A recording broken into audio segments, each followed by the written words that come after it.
tapping in. Hello, everyone. Actually,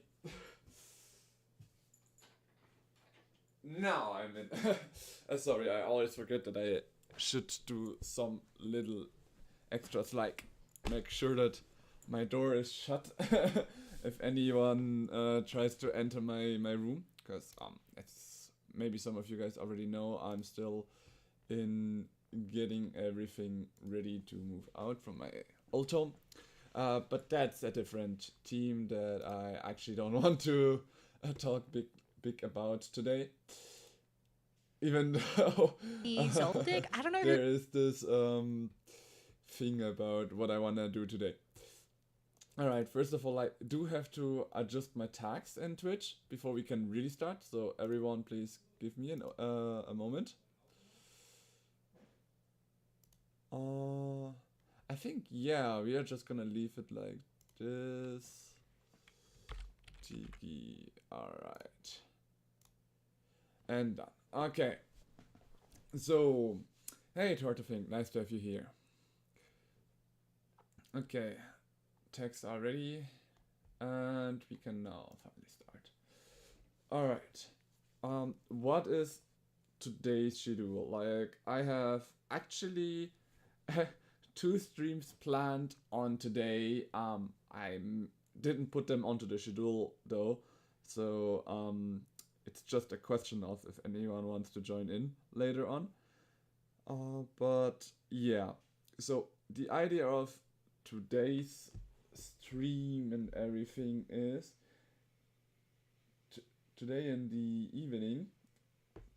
There is not in the evening for me, in the afternoon for you guys as US guys.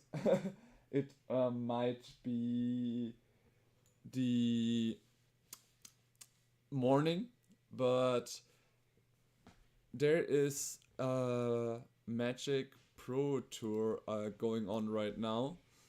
The SDG the Pro Tour coming on from EOE. And today, I'm not sure at what time exactly, these players are gonna fight it out for a really cool prize. And I have always wanted to be an commentator for games that I like being a League of Legends commentator or an Magic commentator. So I'm really hyped, and I want to stream that in the evening, like while the live stream is going on. I will stream that and try to commentate what is happening, what I like and dislike about this, which means today is less of a playing day for me and more of a gamer day. So if you're interested in that and like speaking about what game and plays are gonna go out and everything, I would love to do that. For that, I will, I think, even 1 hour before everything, go through this one and check all the players and their decks, and I hope we all will have some fun talking.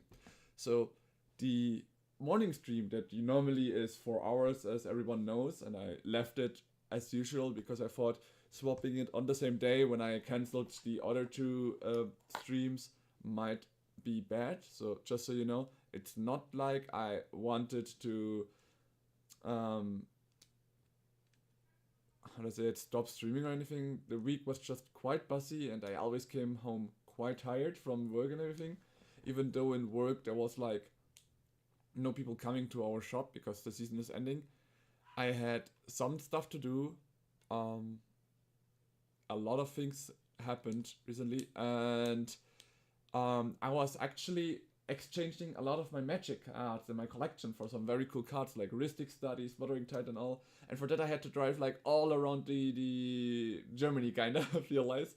Like I can show you the map a little bit so you guys can understand. And that's why the streams had to be cancelled, because obviously I would love to streams, but I also love to have how to say it, the so-called cards. And since that's something I cannot do every day, while streaming can be rescheduled if anything, that's the reasoning why I had to leave you guys out, to get some very cool cards to make sure that the next time I play in Spelltaper or so, I'm gonna smack my opponents because of my very cool cards. All right. With that being over, so generally, this is a little map of Germany, as you guys can maybe see if I zoom out here, Germany. So this is like the region I'm living in. I'm not gonna say where exactly, but I always use the big city dingle thing that's very close to me as a reference point. So okay, now you guys know I'm living somewhere around Dinglething. Happy with that.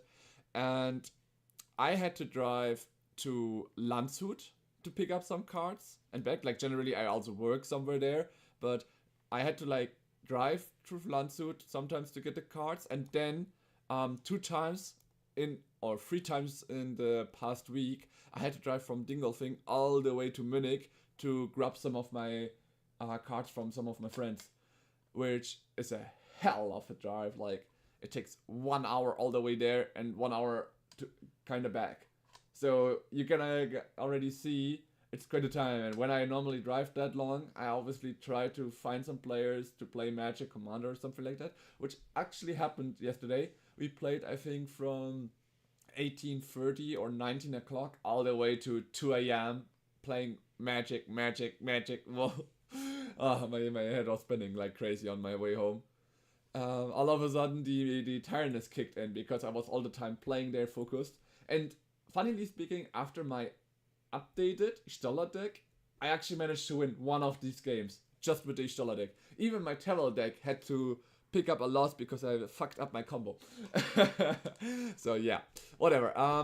Day's over, and now you know why everything happened so far. So, any case, for tonight and for my afternoon, there will be another stream highlighting this one and doing something I enjoy and hope at some point I can maybe get invited as a commentator somewhere or something like that. We'll see. First I have to increase my community, I guess. Sorry, a little drinking break in between. Alright. Then we are going to the next list of today's plan. First, I wanted to highlight all the checkpoints. We have them here. So, if you guys remember the last plan of the giveaway, well, maybe I have it here. Let me see. Dog. Let me just check. What is it? Nope, that's not it. Sorry, wrong thing.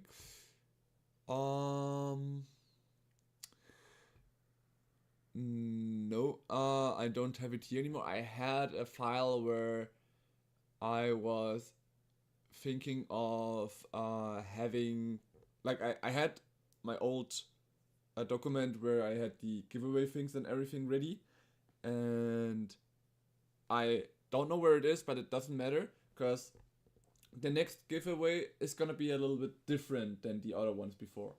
Why is it gonna be different?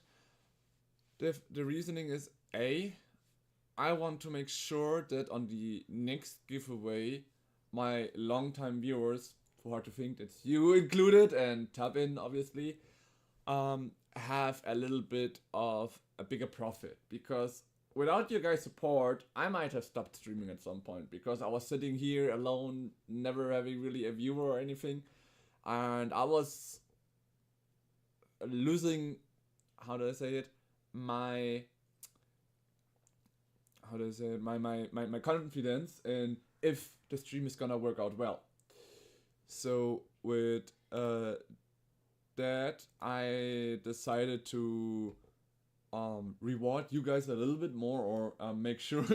Yeah, I lost my motivation kinda because my streams at the beginning weren't really picking up as good as I was hoping it would. So, but you guys kind of started joining in all the time, especially you two, Hard to Think. So first of all, thank you for that. You guys motivated me and restored my confidence in being a good content creator. So with that being the case, here are the checkpoints currently, and we're gonna kind of find the new rules that I'm gonna set up as a YouTube video later on. I hope to make it like a 20-minute one. So for now, I will ignore a little bit the chat, and or unless you guys have some questions about it, and make sure to have a really good comment information about it. Maybe I should use Google once again. The calendar here. So yeah, let's just make the Google Calendar, whatever. So I really, nice. I like the dark mode more. It doesn't hurt my eyes that much. So today is the 28th of September. So here we are, yeah. And if we are thinking about all the Sundays till I think Lorwyn, I have to check that real quick. So as in the YouTube section, it's already being pronounced. Here, Lorwyn will be coming out the 23rd. Whenever that's like the datum of the release date. It is the real release date, but there will always be a pre-release date 1 week prior. So if you're checking at it in January 23rd, which is a Friday, means on the 16th of January, that's the date where Lorwyn will actually be released.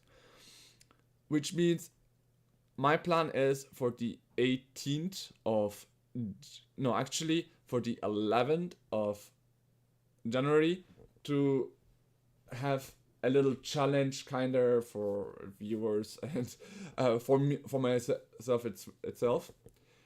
The next giveaway will be either an play booster display or a collector display, depending on if I can manage to hit my 50 follower onto this date. Really, that's a week before my birthday. Apparently it is. So the 11th of January is gonna be the date right before, like 1 week right before the pre-release. So depending on whatever how many followers I have by that time, it will decide which display is gonna be opened. So now the question is, how is this giveaway gonna work? Or generally, I wanted to make a real rule of how the future giveaways gonna work. So to also kind of help a little bit also my YouTube channel in that aspect, my idea is gonna be that everyone that at least manages to enter all of these Sundays should be able to participate in the giveaway. So as we are today in Sunday, the 28th of September, I decide for every viewer that I see not only joining Twitch, but also writing something like Too Hard to Think, and not only writing like one thing and then never anymore, but also taking part in my content, talking and chatting, having some little bit of interaction with us in itself, will get 2 checkpoints after the stream. So on my today's second stream, obviously you will get another 2, which means you could get 4 in total. So you could collect every Sunday 2 checkpoints if you're just entering on Sunday streams, for example. Counting them all, you will have a certain number. Collecting even through the weeks, the weeks one in during the week, you will get 1 checkpoint, and generally, yeah, I'm saying it like checkpoints, but I'm calling it check because it's for my channel. My monetization. I will also ask some cool artist for me to later on give me a very, very cool logo with the J, and then later on with that logo I will show you guys the checkpoints and in the comments in the future. Like after every live stream from now on, I will update the list and upgrade it. So is it only are we able to get these checkpoints by watching my stream? Not necessarily.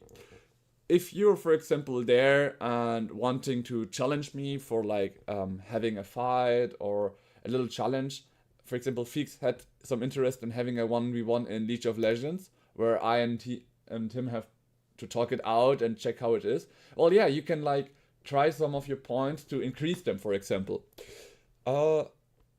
And generally other ways. So what can those checkpoints achieve? Generally, my idea after thinking a long time is every checkpoint is gonna be worth like $1. That doesn't mean that, oh, you give me your checkpoints and I'm gonna pay you back or so. No. So that was the arena that I opened for after the talking. So generally, yeah, maybe I should put the list in the evening, but so to not forget it. Every check point is gonna be worth an $1. I wrote it big on purpose, so don't get it wrong.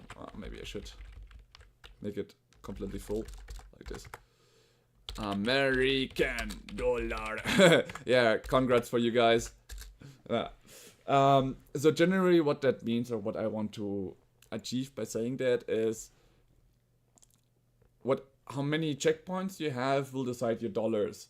That also means if we are gonna play, like for example, the giveaways still work that either I will find a little mini game with whatever I have. For example, let's say on the giveaway I'm opening a display with a friend of mine. I and him often like to fight with displays against display, who has the more value in his display or anything like that. We are not like a bad, but we are like checking who is better, who is stronger, or anything. Or we just have our usual 1v1s or a commander table where we play against each other, or anything like that. So generally, whenever I start doing some little mini games, or for a giveaway, I plan to have like a full day of mini games, 1v1s, 2v2s, anything like that. You guys can participate in it by paying the amount of one booster. Why one booster? Generally, depending on how many participate, I will like release actually just commenting under this video that I will just kind of copy and probably reuse for every other giveaway. I will make a YouTube video with the date on when the giveaway is exactly gonna be, and by writing into the YouTube video, write comment into YouTube video, you can participate. But then again, participating is nothing cheap. When you participate, you will have to point in your Twitch name so I can see which Twitch name actually has how many points, and you will be subtracted just by participating in the battle for a booster. So let's say, for example, we decide to do a giveaway for collector for the collector display or collector packs. The participation price for it is gonna be how many points you collected up to that point, which means once you like pay the price of one pack with the checkpoints, and then once we finish the giveaway and you choose your pack, we open it. If you have no value in that pack that you say, I don't want to get it, send it to me, well, in that point you don't have to pay any more. You won't get subtracted any coins, or in my aspect, my checkpoints, and you will be fine. But you still would have to pay the participation. That way, even the long-term ones kind of have always an issue of having to say, will I put my points into this for the to participate in this play, or will I save it for a giveaway of a display that I actually like? That's gonna be the question always. And for that, also the newcomers can say they can save it up and join in. Whatever you get, let's say you get something high valuable, let's make it really big. Like for example, let's say we had a Spider-Man giveaway and you opened in your pack, even though you only have like one checkpoint remaining, a card like the Infinity Stone. Once you like participate, you obviously have to fight with others. Like if we have 20 players competing for 12 packs, only the best 12 will get the right to choose for one pack. And in that one pack, they get the entire content of the pack if they wish for it. If the pack has a value over their checkpoints, all of their remaining checkpoints will be removed. Like it happened so far with Too Hard to Think, for example, with his previous wins, for example, or from Tappin or anything. And everyone that participated in these but didn't wish to get the contents of their booster handed out or didn't wanted to get their points subtracted, you guys may get your points back, but only the winners, which means if a loser, like if someone used the points to participate in it and lost his value in it, in a way like didn't win against the others, I'm sorry, you're gonna go empty-handed. For those who actually won something but decided to not take it, will not get the points subtracted, so they will get the participation money back since they actually managed to win, and I want to reward the winners in a way.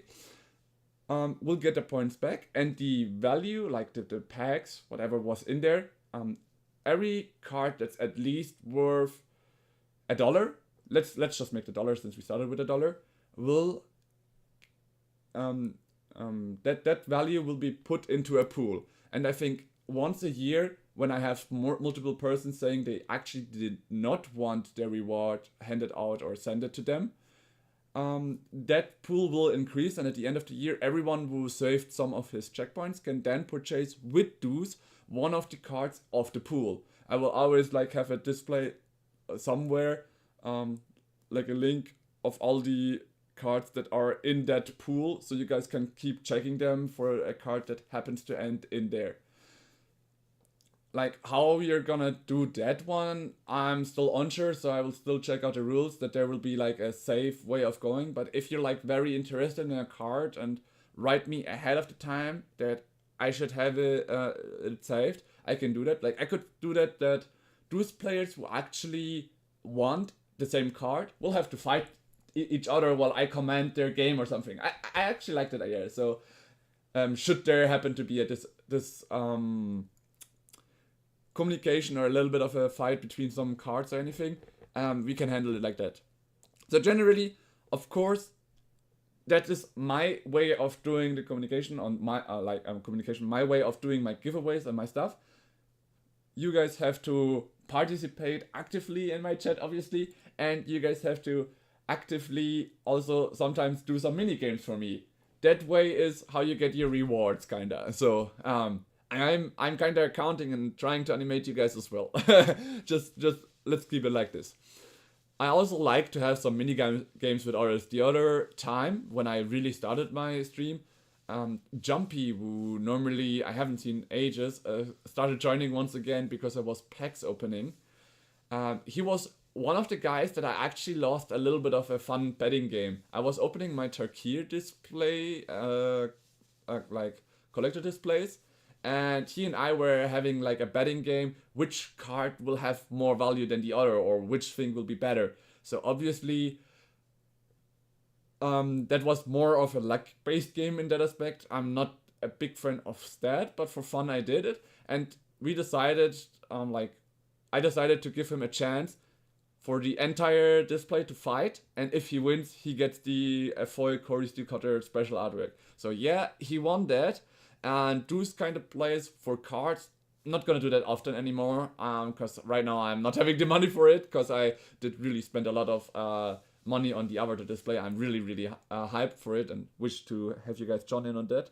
But what I mean is, generally with these mini games you can get your checkpoints reservoir up, and maybe at some point participate in multiple giveaways with all your savings and everything. I might plan to do giveaways more often, but right now I'm still fighting for the monetization and everything. So once I have that, I can tell you what else is gonna come. Until I have a really good beginning monetization from Twitch, every card that you win, you guys will still have to pay the transfer from me to you, which always was or will be a little bit of a hustle, but I trust that at one point, if I get some incomes from the streams or anything, I can completely shut it out and say, for every giveaway that you guys join and everything, you don't have to pay not even the price for me to send the cards to you. So I really want to achieve to get to a point where that happens, but for now, I am already using kind of my own money for giveaways for you guys, so that's why for now, at least that way you still have to help me. So until I have a stable amount where I don't only have to pay for the giveaways, but also not anymore for the tracking, you guys will have to pay for the tracking of the cards you won, which can be the entire pack, definitely, like all the uncommons and commons. You guys win that, obviously.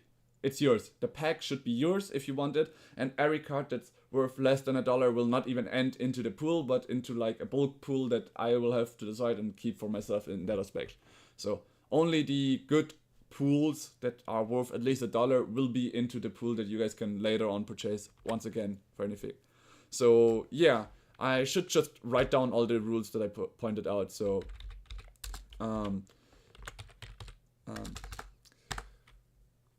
use check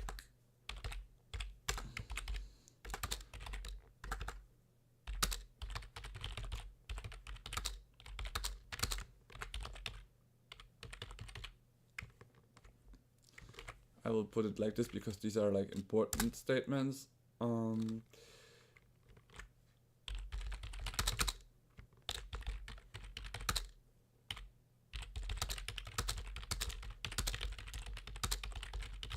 Oh yeah, maybe I should point this out as well as a little rule.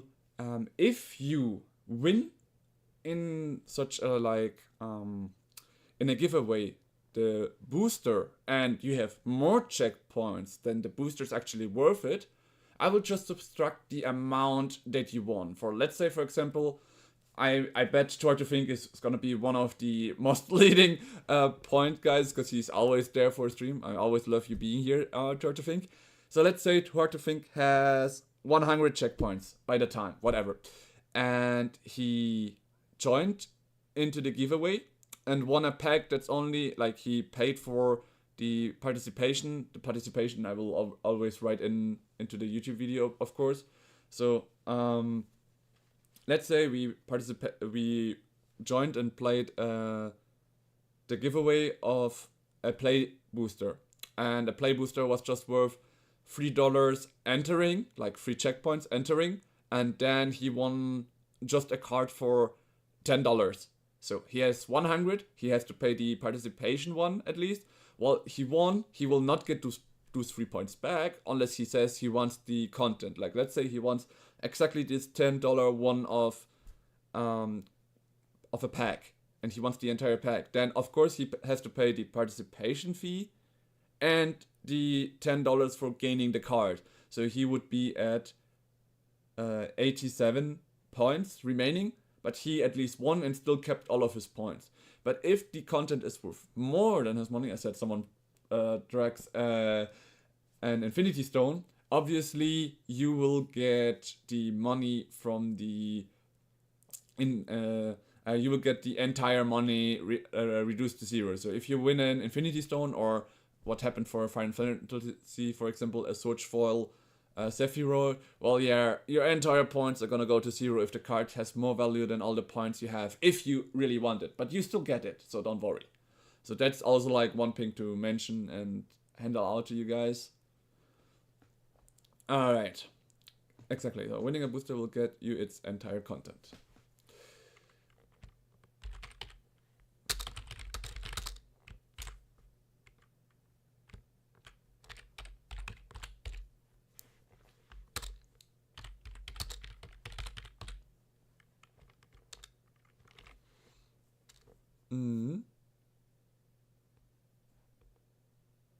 Yeah, we have right comment in the YouTube video to participate. Use checkpoints to participate in a giveaway. That one is big because of the point put in before, yeah, and to participate in the giveaway. Winning booster will get you its entire content. Pay with the checkpoints earned. Winning a pack, but not wanting it.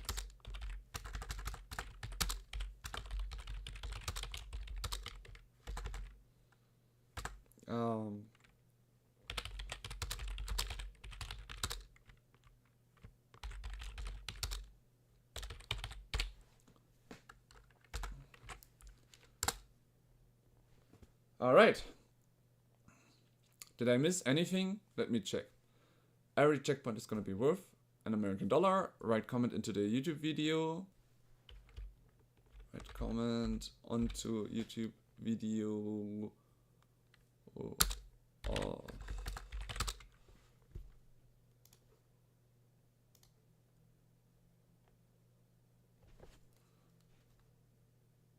Sorry, my headphones just went off. I don't know why. Write comment into YouTube video of the giveaway. So for example, for Lorwyn, I think I will do a little 5 minutes video to give the final rules once again. And if you write a comment there, you will be able to participate. So maybe, yeah, I have to do that in that week. So for the future, maybe I will make the rules once I know the prizes. So for Lorwyn, maybe because of Lorwyn is already there, I will in the next week make a little video of once again the rules, explaining everything once again and how much the participation fee is gonna be. So everyone that writes it down will already be ready to participate, and I will just put down the points once they have it, like not immediately, but I will check in the last week to subtract them in that aspect. So let's do that. All right. Write comment into the YouTube video of the giveaway to participate in a giveaway. Yeah. Generally, write comment into YouTube video with your Twitch username. Why the Twitch username? Because I want only to reward my followers. My subscribers in YouTube, I cannot see them. I just can't, which is like only the ones that showed everything, but even then, once after some time goes down, I cannot see any participation names anymore, like not recheck them or anything, which is why I want to use the Twitch followers, because they are easier to track in that aspect. So of course, if you're just a YouTuber, well, I would like you to have a Twitch account to help me a bit out here, and for you to participate. But yeah, in YouTube you don't need or do you need an account to comment on under a video? What do you think? Try to think. Is it that?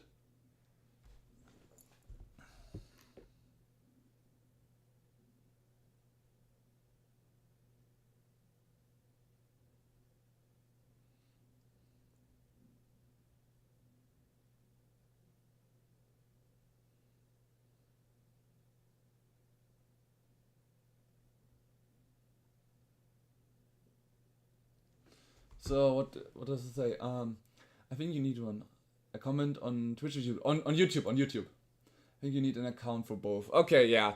Then yeah. Well, I am kinda there. So yeah, you guys have to join into the Twitch or the YouTube to join in. So yeah. You guys will need an account there. Well, sorry, but that's the rules of my giveaways. You need to be in YouTube and in Twitch to be able to participate in my giveaways. You don't need to be a subscriber if you're not wanting to, but it would be helpful for you. The guys that are gonna start making you upload your ID for stuff now. Yeah, that's true. Alright, so generally, write a comment into your YouTube video of the giveaway with your Twitch username. That is like very important. So maybe let's underline it and make it like this. Yeah.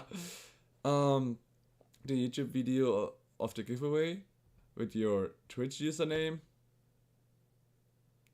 Like this is an important rule for people to, because people could miss it.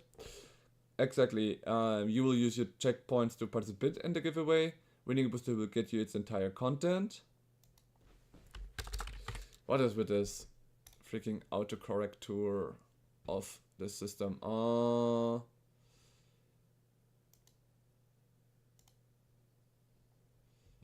can I will have to check that later. Not important right now. So I'll get the entire content. Pay with checkpoints you earned. Winning a pack but not wanting its content will give you entire points back. Exactly. The content on will be added to a pool that can be purchased at the end of the year with the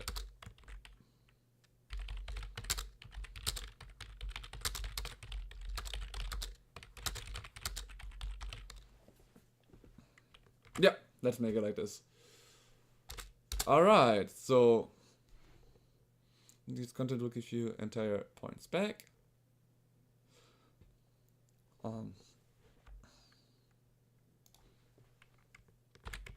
Above one. I will just write dollar and you guys should know that it's already American dollar. Alright. Yeah, I think now we have everything. So, you use the points to participate. If you win a booster, like participating in a giveaway and getting points in that giveaway, it's not gonna be the checkpoints you earn, it's just gonna be the points for the giveaway.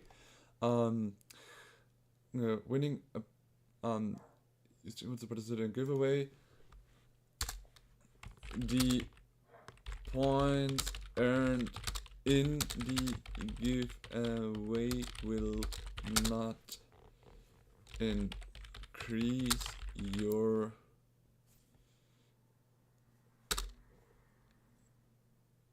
points earned in the giveaway will not increase your G points. Yeah, okay, this should be everything. I guess this worked faster than I thought it should be. 37 minutes, so I will have to cut some of the non-essential things down, or I will just reformulate it, but now we have the rules ready. Since try to think and tap in, you're the only ones here. Do you still have any questions for the future giveaways? Because if not, I would say let's put an finished onto it and move on to the next plan of today's.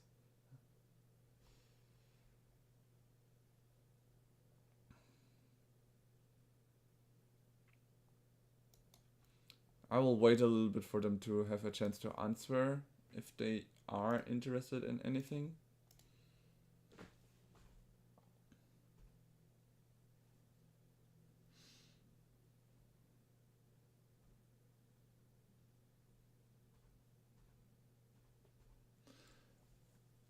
I will have to check something. Did I mistake something? English with the different to use. Having fun, MTG. Yeah, I'm just.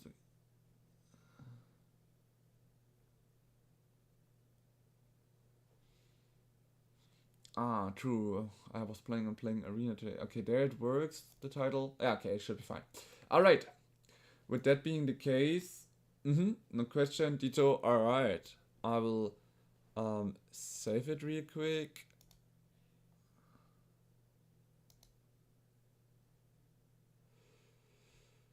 Maybe I should have it in the future somewhere else. So people should not be able to see that. I will have to cut that out in the YouTube video later. Yeah, well, for now. Wait.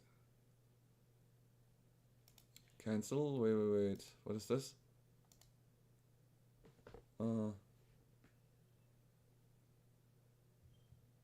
I mixed it up. So, this one. To the side. Now. Save under.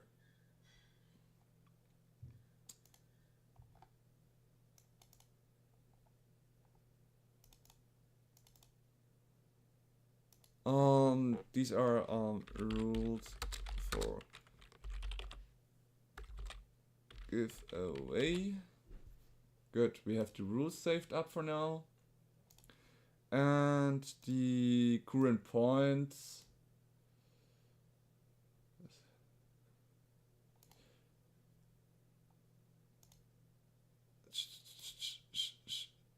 This one will be saved under the checkpoints list today. Yep. Alright. And I will update it later, so I will leave it open. Alright. Next plan for today. This is finished. Maybe I should mention it. My plan for today, now that we are finished with the ruling things and everything, is gonna be generally I'm planning on having a 3 days streaming schedule. Maybe it will increase in the future, but that's what you know. So during the week you get 1 point. Sunday you get 2 points. Keep that in mind if you're interested in future things and joining. And we are going to the next step for today. Let's just so this one is a BB Plains. It's like the biggest tournament shop. Like it's a local game store in a place in Germany called Rosenheim. But it's also like the biggest event guy when it comes to you see already a lot of TCGs, so I will just put out the things that I'm not interested in. Yeah, this is also not. So there's gonna be huge tournaments coming in. The EUL, which I sadly did not qualify yet, but for the next year I'm definitely planning on getting an account there and participating in the EUL German Nationals. And what I am gonna be interested in, normally I actually am out of standard, but since the standard has been changed to 4 years, it is doable. And here on the 8th of... Wait. Is it... Oh, no, here. 8th of November, there's gonna be a regional championships store qualification for the standard format. I'm really interested in that. So I still had a challenge of reaching how is it called? Reaching the on 1st of October the desired diamond rank in League of Legends, which I still am gonna try doing probably in the coming week and all. I still have some days, but the chance that I arrive at will probably not be there. So afterwards, I'm gonna be trying to get one of the best standard decks that you can do and create ready for this one. I still have like a week ready. So after that one, I will be playing a lot of Arena because that's like the best format, the best platform to play standard in. Try out some decks and see which deck will get me into the mythic rank. So our like very next mission, which I'm gonna a little bit start today. I said the first stream in this morning is not gonna be all that long. I did say 4 hours, but since on around 15 o'clock I'm gonna start my next stream, which for me will be more interesting and everything. Where I will be also communicating way more with you guys if you're interested in it, or have any questions. The next plan is gonna be getting some arena games in today, maybe a deck ready today, and start playing some standard and see which deck is actually gonna bring me up to here, to the regional championship. So yeah, that's the plan. The Pro Tour is here, ready for watching later on. Yeah, now we are gonna move into arena. As you see, I do have some things to open there also, but right now, like, I'm interested in the decks. Is it like the only tier is gonna be banned really quickly? I'm not sure if it's gonna be banned before or afterwards, but the thing is, I also only have like 1 VV, and for the Easter Progress you already need 4 of them, which is gonna be a hell of a money. Oh, that's why my Oja got purchased that quickly. It's also part of this deck. Didn't know that, damn. I put some of them up and they were bought quite fast, and a little bit surprised. Now I know why, I guess. Yeah, so we are gonna be checking some of the standard decks and see which deck I can like build or maybe have already. Because I really want to be able to participate in this tournament and maybe win it.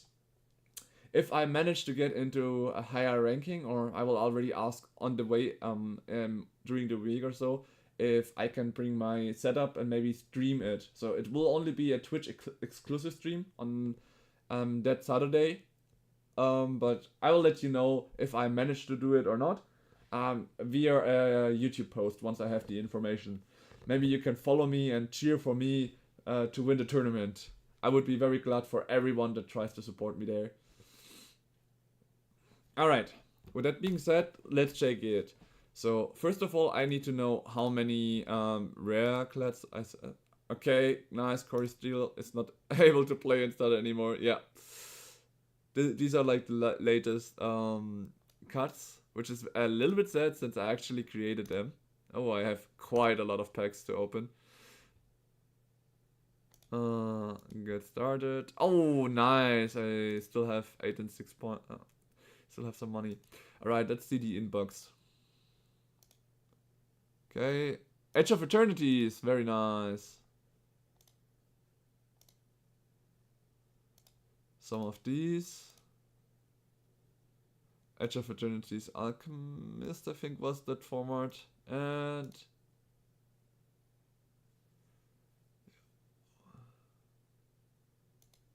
okay, I still need to get some more emotes.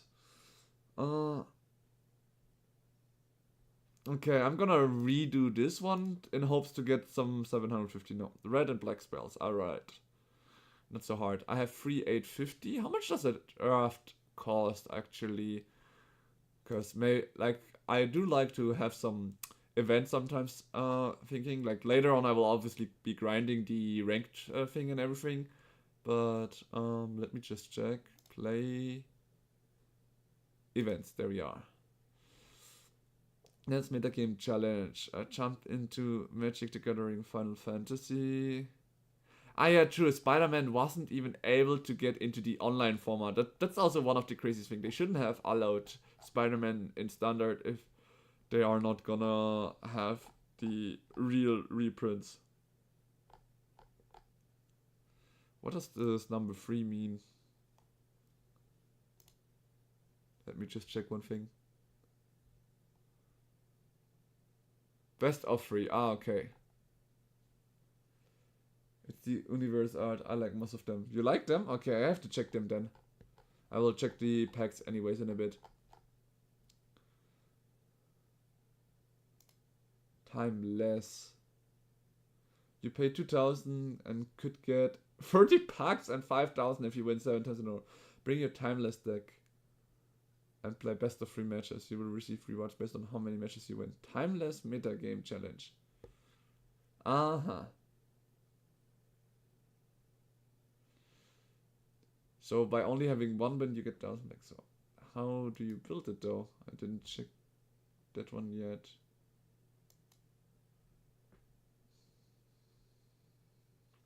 Is it only the timeless things then? No. Huh?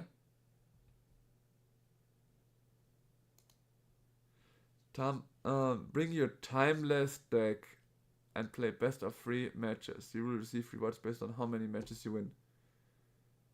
Okay, but there it doesn't even say 1 match loss. Okay, but it doesn't say what you need. It says timeless metagame, but not how much you get. It's a little bit confusing, I think.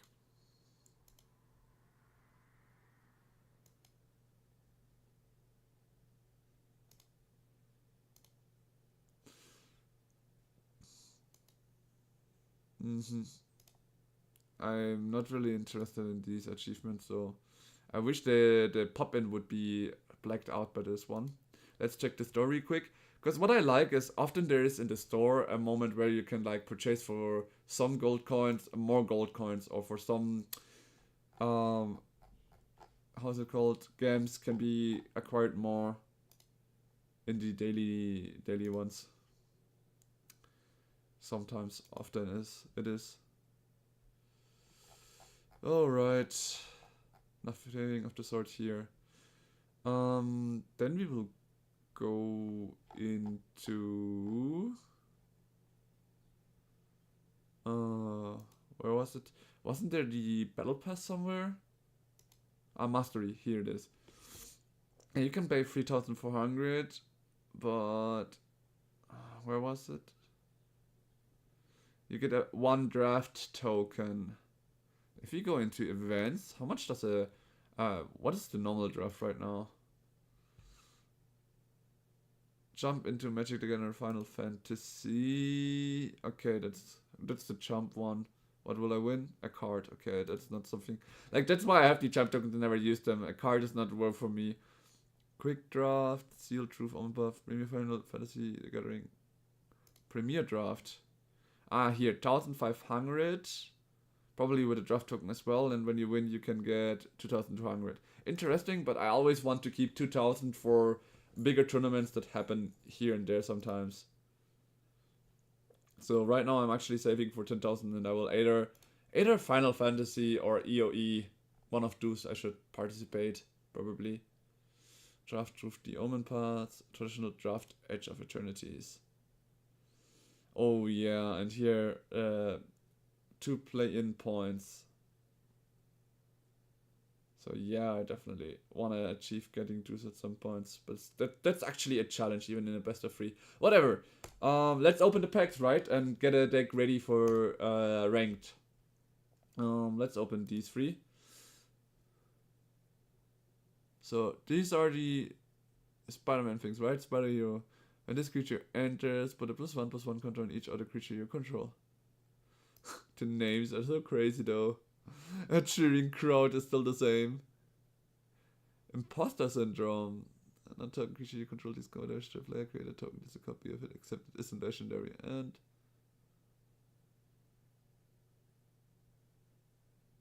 oh, that's the Stark upgrade. Funny. Okay, these one are not interested, so I'm just gonna skip them. Because this is like a different format that I'm not gonna play in anyways. Let's do Final Fantasy first. Will I get a Vivi? Nope. Kefka, Venat, and someone Odin. Alright. And here we go. EOE.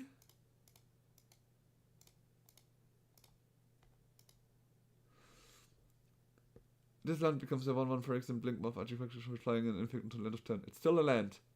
Okay, that's interesting. Alright. My decks, since standard has changed, some of them should be out in the green. Yeah, all of my decks. Holy shit. Alright, how much do we have? We have 7 mythic and 11 rare. Okay, now it's the moment where I'm actually gonna check which deck it should be. Let's see mono red aggro for standard currently. We have the burn out, hurt. Okay, these two I like, since I also have a real deck with them, funnily speaking. Basic land damage can be prevented when it enters. It deals damage to each player equal to the number of non-basic lands that player controls. Okay, when this creature enters, it deals 1 damage to target creature and opponent controls. Warp 3, 4/5 with haste. Yeah, now I get why the Nova is not so bad. If he comes in with haste and everything. That's mono red. Not such a mono. This one I'm actually trying to build myself, because I'm not sure how it works. Charge 1 target non-fairy, non-land permanent you control this on her hand. Put a +1 counter on her. What does this guy do? Whenever you cast your second spell each turn, choose one. Create humans or put counters. You return things. Control deals damage to a player. You draw a card and lose 1 life. And the Overlord, 2 of them. 1 Elspeth Stormslayer. I mean, I think I want to try this deck. Let's build this one. I'm gonna put them onto the side for now, and let's see if we can build it. So, first of all, else path.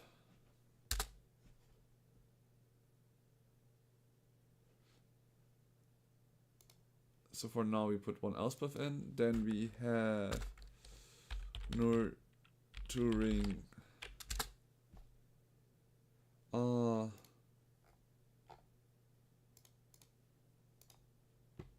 It's an uncommon, and uncommon I have more than enough, so I will just put in 4 of those.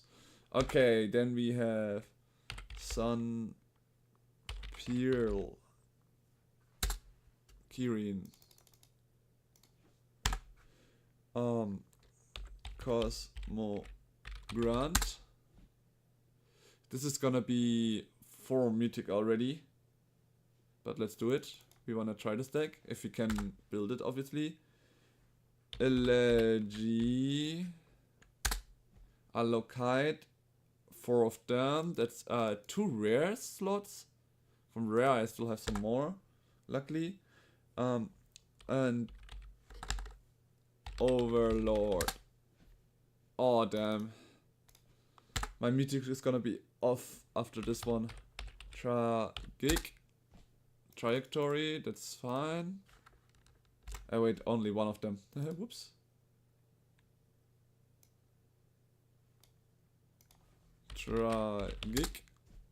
One of them for now. Then we have Get Lost. Oh, Get Lost I don't have, and it's being expensive. I will have to find another thing to destroy target creature, enchantment, or planeswalker. There aren't that many, I know, but... Oh boy. Seam Rip. 1, 2, 3. Tiny Bones. Oh wow. Another rare slot.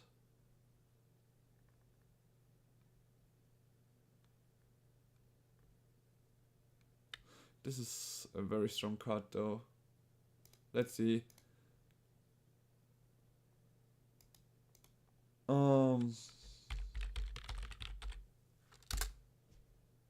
Yeah, that one is fine.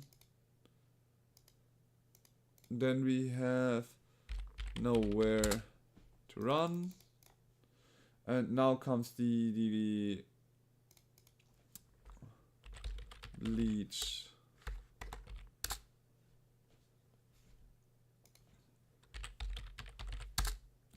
Stop taking it.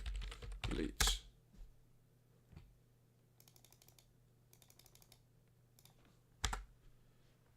Concealed.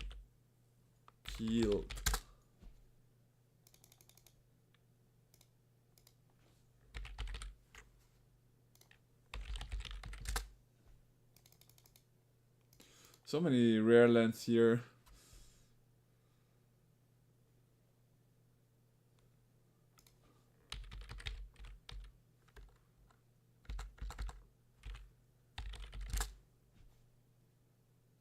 Restless Fortress. It's this one. Shadowy Backstreet. Soulstone. Sanctuary.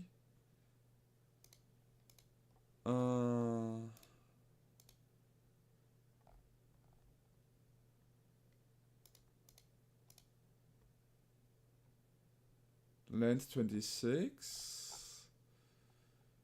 18 creatures. So 4. Creatures 18, that works. Then we have 1 planeswalker. That should. And creature 16. 1, 3 is 4. Lost. And then 12 enchantment Seam Rip. Tiny Bones. 1. Oh, 1 Tiny Bones, okay.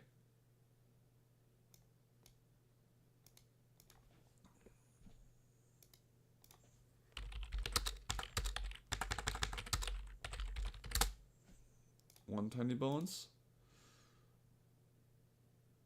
Momentum Breaker 4. That works. Nowhere to Run 4.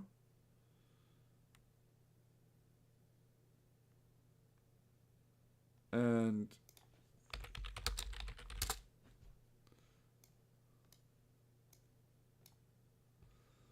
I am still 1 card to March. I have 27 lands. Okay, one of the lands was too much.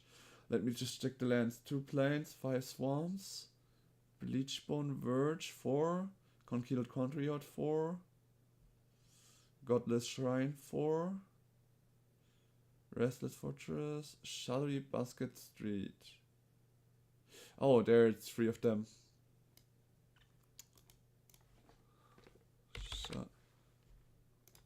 Shadowy. Alright. And how many rares would I need? Rare will cards 13. Yeah, I thought so. I need 2 more rare cards for this one. But that seems doable. Okay, for now I will hey. I will just craft all 4 of them. For now. Like, for now I'm just gonna craft the uncommons and then we can see which other deck I could maybe create.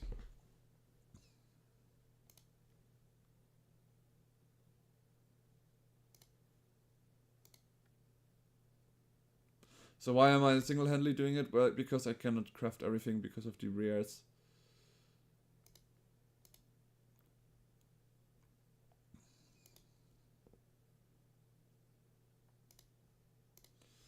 Okay, the only ones I do not have is this creature.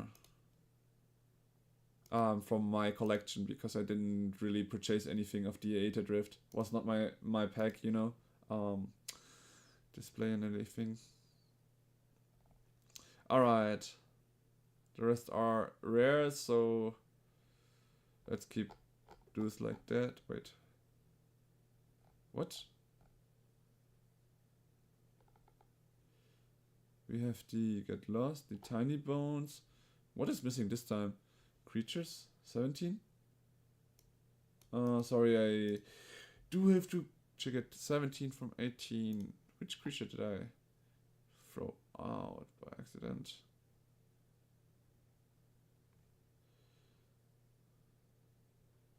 Ah.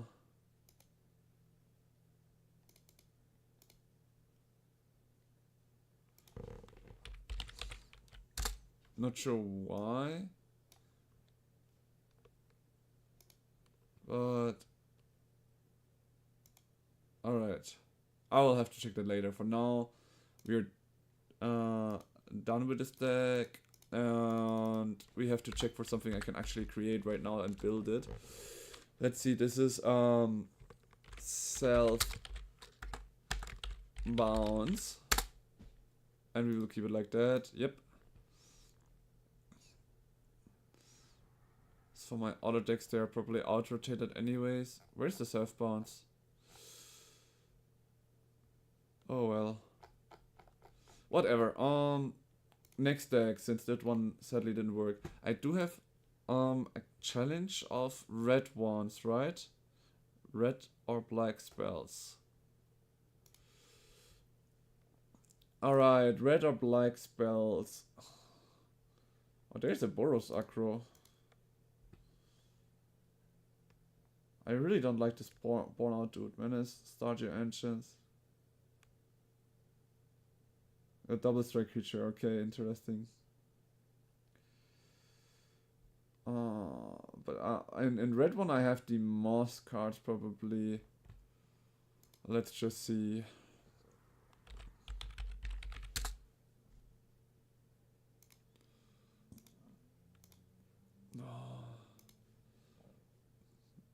Wait. Aren't there some normal ones?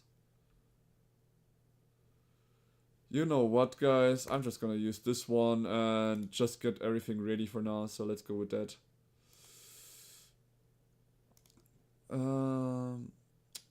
Ranked, and we are going into this, no, this one, so we can get the mission finished, get some money, and maybe we can do a smaller draft and already start going up some things. Alright, see you later. Too hard to think.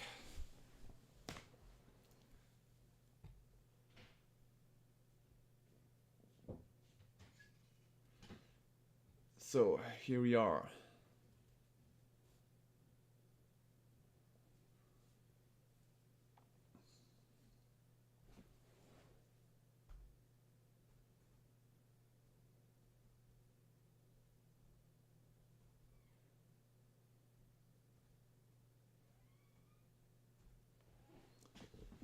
Alright, what do we have here?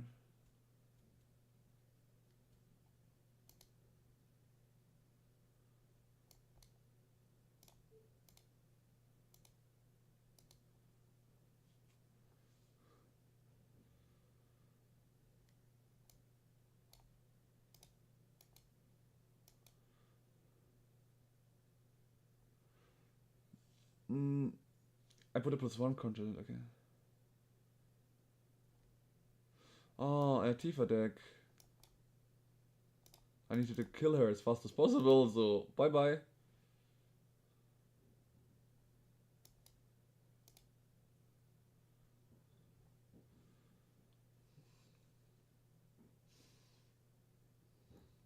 I also was thinking of building a Tifa deck, or generally I like the idea. But well.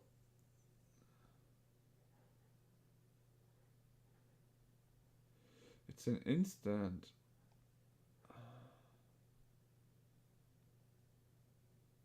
First I'm gonna hit for 2.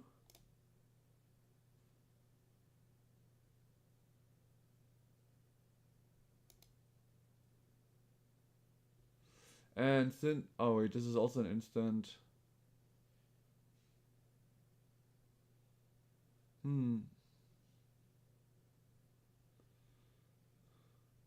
You know what, guys? I'm just gonna end the turn with, with these 3 cards. Let him use a lot of his things to then kill her really quick.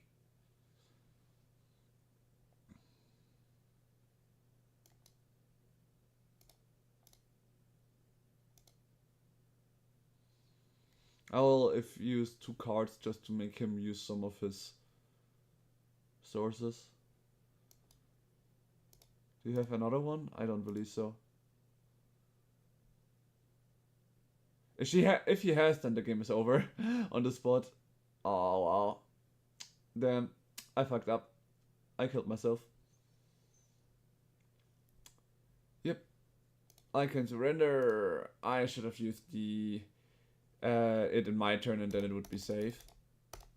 I wanted him to use his resources, but I didn't have the mana to do so. That was too greedy for me.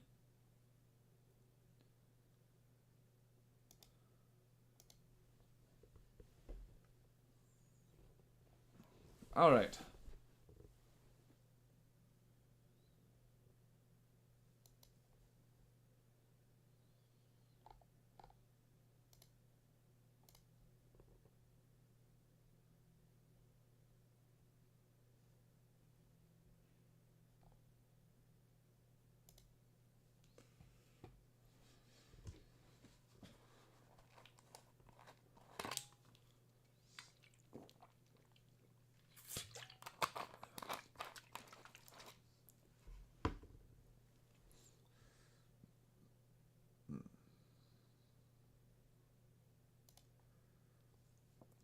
This creature doesn't untap during its untap at the beginning of each end step. If a creature is turned untap this creature. Oh, okay. Interesting.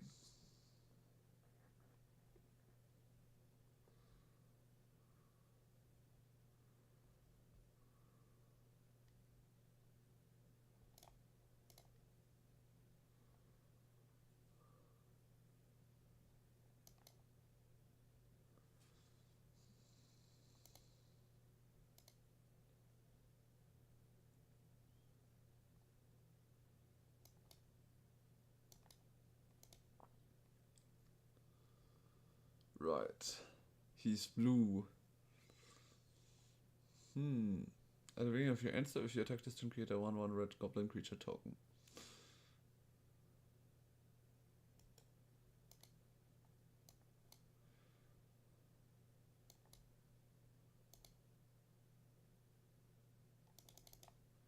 This is going to. This creature can be blocked by creatures with power 2 or greater. When this creature attacks, After one target artifact creature obtains in open control, so this is all abilities until next turn. It also has base power and toughness to 2 until your next turn. Okay, interesting.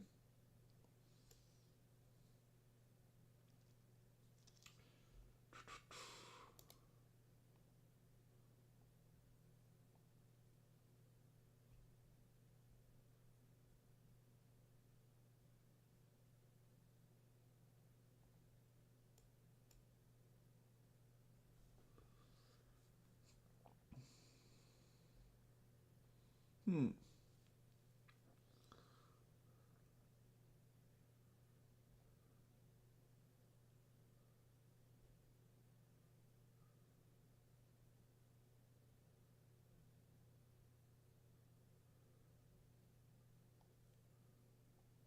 It loses all ability to itself. Also has base power and toughness to 2 until your next turn. But why can this one not block? With power 2 or greater. Ah, okay. Yeah, well then I will just take the 1 damage. I'm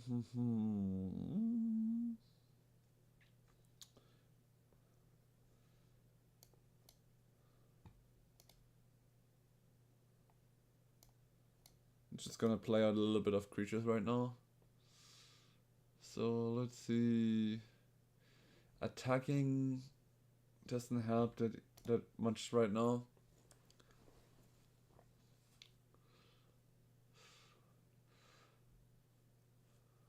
But in the next turn it should.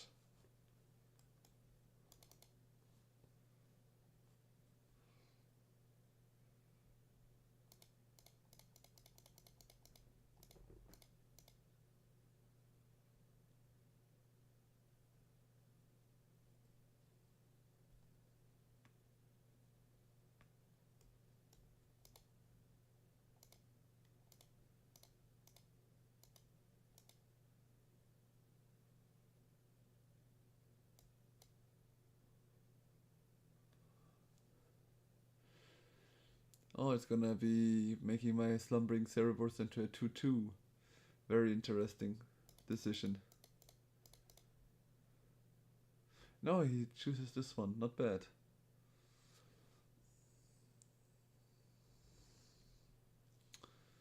Huh.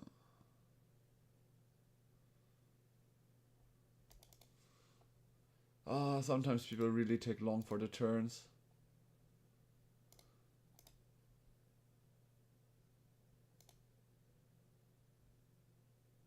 Like if this one dies, I get a token, and it's a flying one, so I don't mind.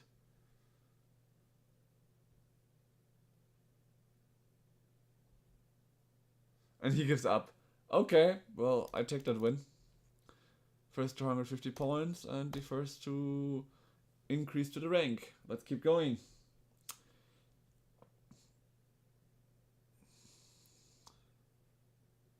Very nice. 4, 5, 5, 7.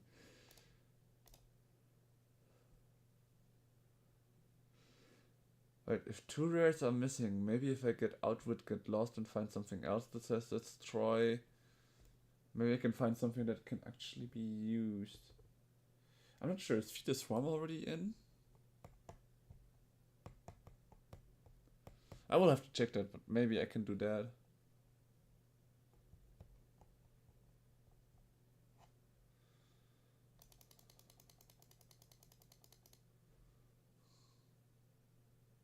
Alright, here we are. Into just one setup. Oh boy, no black mana.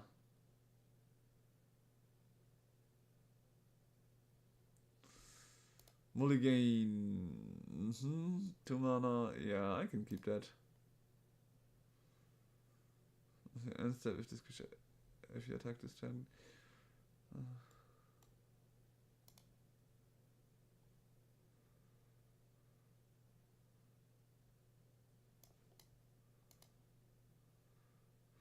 After attack, plus 2, this creature dies, return it tapped. Ah, and create a treasure token. Not bad. First, I'm gonna gain 1 life. And pass the turn.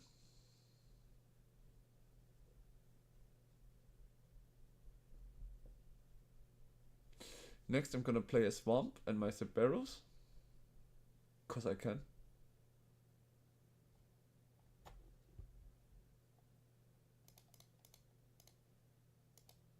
I like that you can click away the ice here. That makes you at least be able to do something while he is doing thinking or whatever.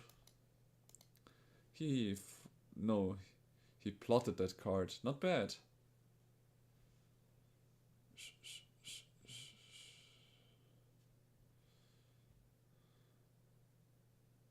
Is he gonna kill my Cerberus now? That would be sad. Oh no, he's not. Not yet. Okay, he got 2 of them with haste. Now he's gonna kill it. Teach opponent. No, he's just gonna make effect damage onto me. That hurts. Next turn it's gonna hurt a lot. Because those enter tapped, so I'm like super fucked.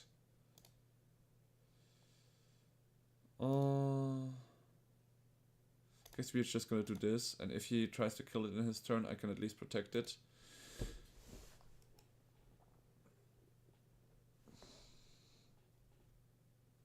Oh, another flying haste one. So that's 4 damage in the air, and whatever he casts now is gonna increase the damage to 4 more, so yeah. That hurts. 8 damage in the air. That's freaking annoying. Since when does Red have so many flyers? What the heck?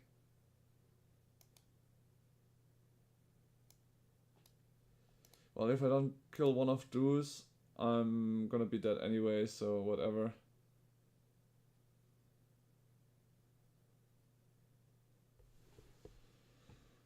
Oh well, it's game over, right? He has some 1 mana spell or something. Oh, okay. Well, I can just trade then. He doesn't have trample. Why did he increase his damage if he doesn't have trample? Weird. Whatever. Still doomed. Alright, just gonna cast this one, then this, to get my thing in, and then I say complete, good game. It's fine though. Like, obviously, struggling, but I don't have a real good deck to play right now, so I'm just using the standard decks right now to get missions done here. Like, I think at 5,000 I can join into an event. For 5,000, some kind of little event or so. Let's see. Standard event. Keep playing until you lose or something like that. Or maybe, yeah. First of all, I'm gonna finish the red ones. 7 more spells. Let's go.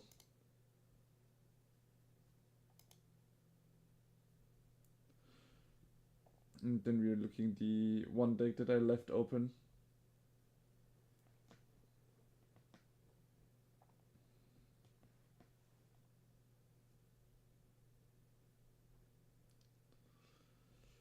Right.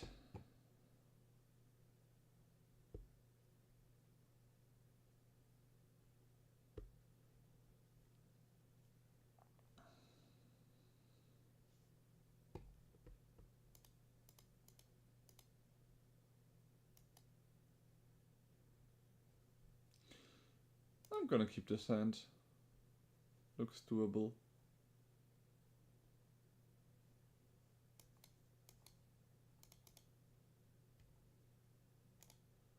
Right. Upgrade next turn to get rid of it. Wow. This card is really good with the Mayhem that started before, right?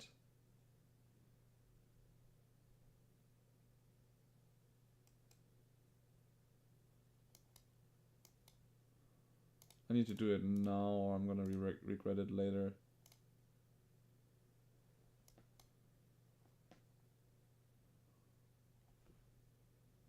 Is he gonna discard already?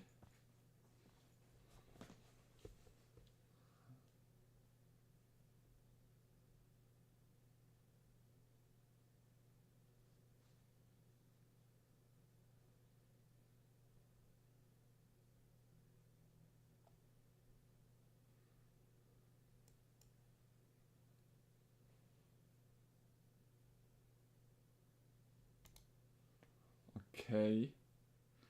Picking all the time till now for this works for me. Oh, there's a light Shadra.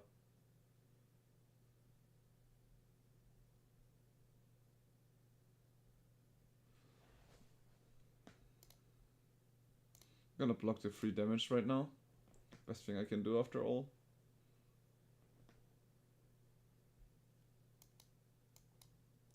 Now I have a very good blocker. Well, I can keep attacking with the token that's flying. And now he has to decide. He loses 3 life. That's fine for me. And when he attacks, I'm gonna get rid of one of his creatures, unless he, of course, burns it away. What's the best choice anyways? Oh, that's mean.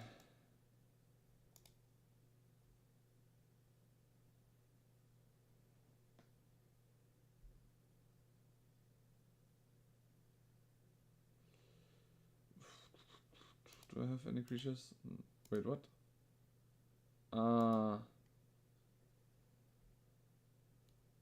It has all the abilities, activated abilities. Well, that is somewhat not an activated ability, but whatever. Shall work. Now, you're gonna pay 3 more life?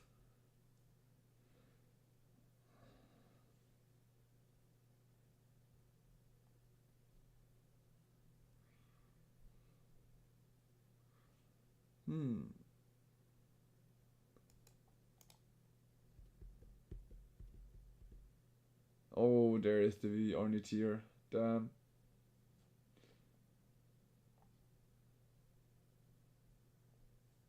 Just tapping once to get a counter on Vivi, so she already has power 1, so he can now get 2 mana.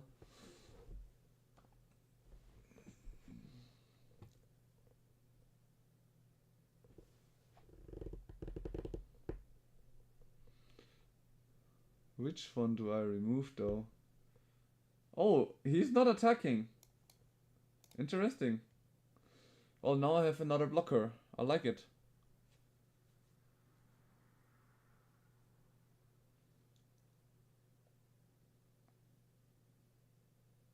Oh, he's gonna return me that guy. Not a bad decision, honestly. Maybe I should have attacked first so the trigger goes on.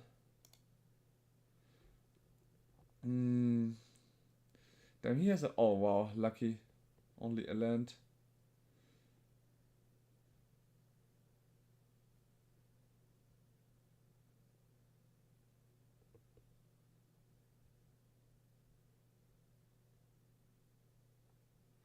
I got a soul cauldron just to get more counters on things. I got a soul cauldron with Vivi isn't so bad, honestly. I'll take 6. Oh, I will lose both creatures, that's not a good idea. And if I block like this, I would only get 5 damage. Better than nothing, honestly. Better than nothing.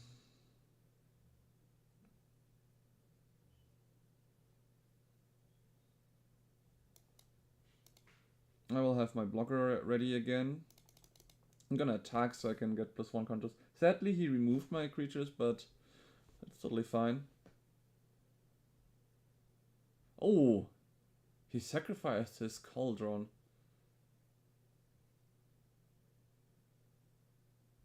Oh, damn, that's a draw card? Damn.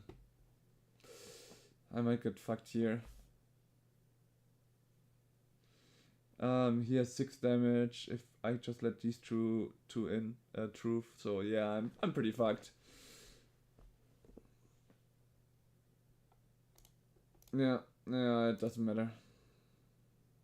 Did I get my 7 cast truth though at least? I hope yes. Please, please, please, so I can finally swap the deck to the bounce one. I really wanted to try that deck out once. Nice. Okay, the decks, the Orsov bound that I just created. Where is it? There it is. So 2 more cards. Let's remove get lost.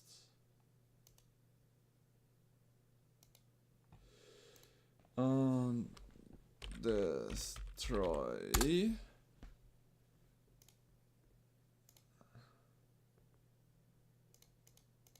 Let's look for something like this.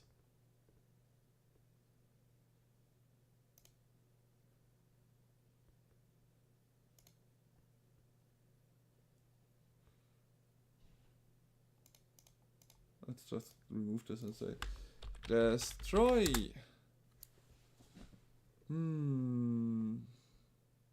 Non-token creature agent. No other creature has greater power. I like this one. 1 4 times in, and now we craft all. What?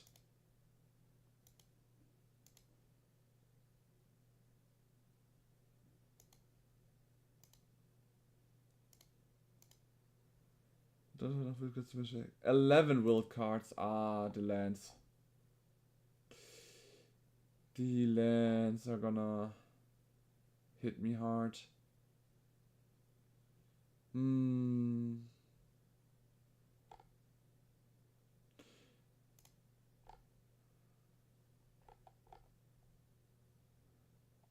Okay.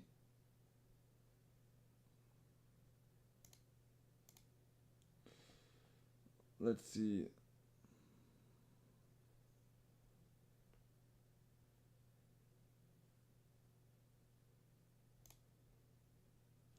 Let's have these two removers in. Hey, we'll come back to her to think.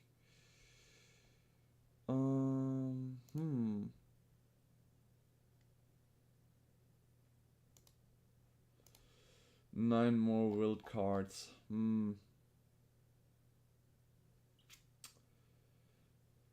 Okay, let's leave it like that. Go into my counter aggro. Let's see what I can keep. My Halanas, Lightning Strike, and that's it. Okay.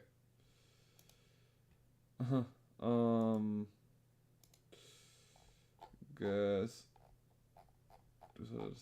Why did it go all the way down? Alright, then let's delete this one for now. Mono red aggro, 14 it says.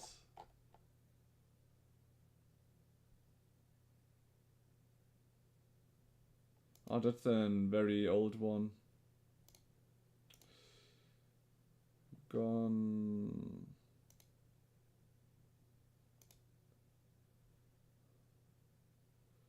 That's also a very old one. From when I was trying to... Let's see this one. Ah, perfect.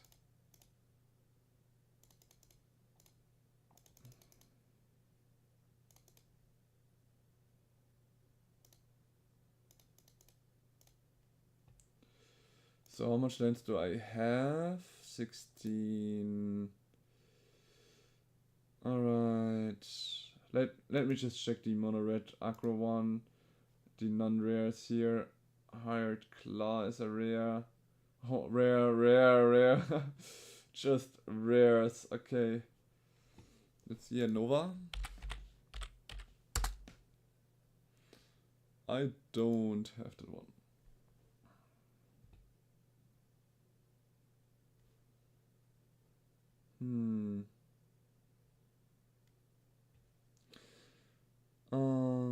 Let's... Oh, well, first of all, lands.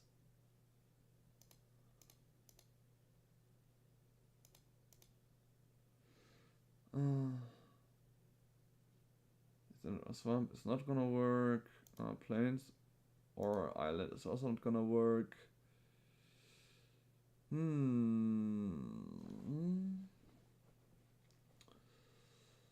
So doesn't help.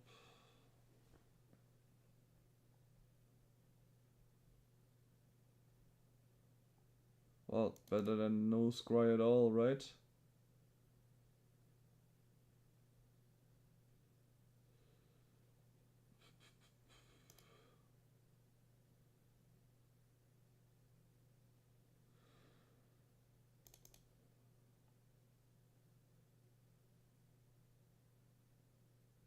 Let's remove those then.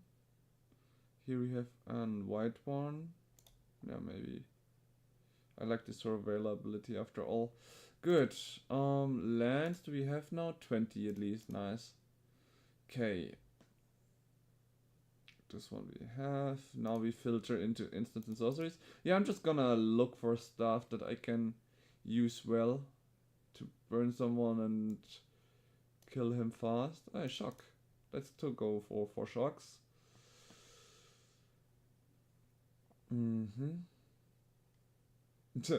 A banned card is already showed red here.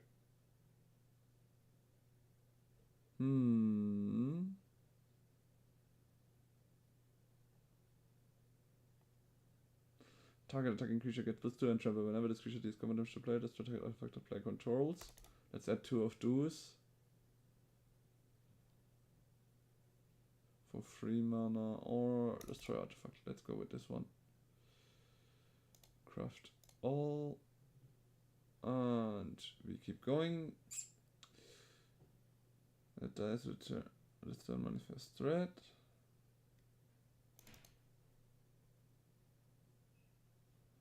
Terza was also a nice card.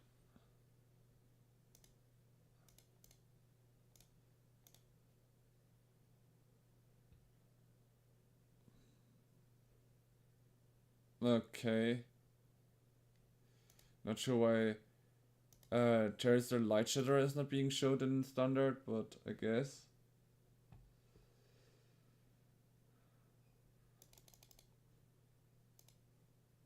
Crafting those are nice.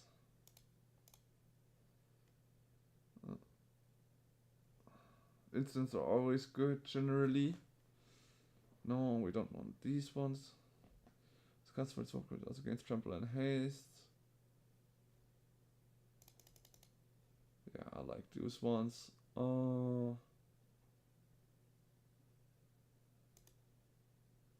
Alright.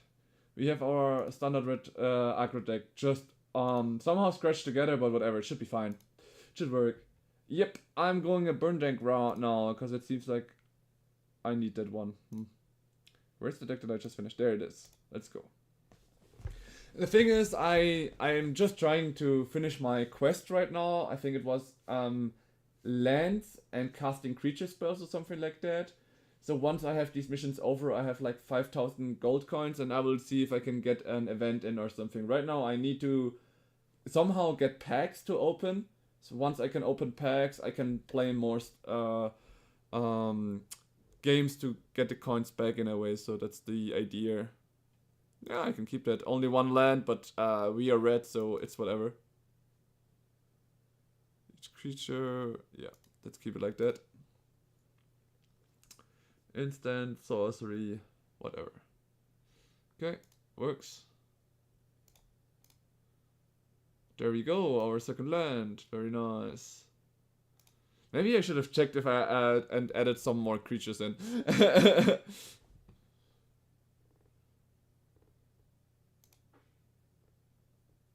Nice, he gains 1 life. I'm just gonna use Dragon Rage. I mean, I could have used this one, the sorcery, but I didn't know I was gonna draw this card, and my idea was more of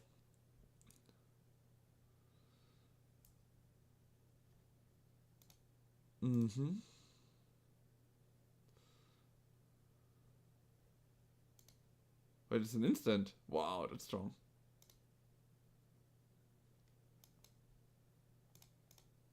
Gotta burn that creature away already.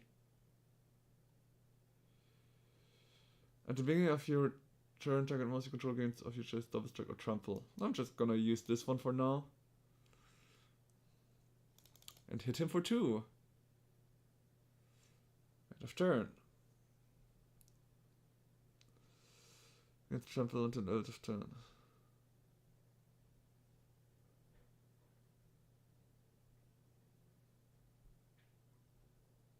Okay, I'm gonna use the normal cost now. I wanted to do the Offspring, but I have not much land, so it's like, I think this one is better.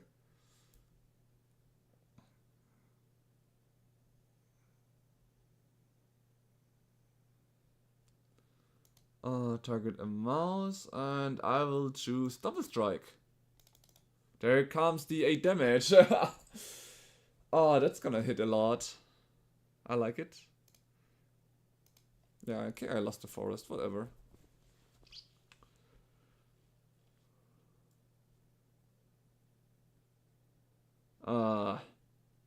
Good old enchanting.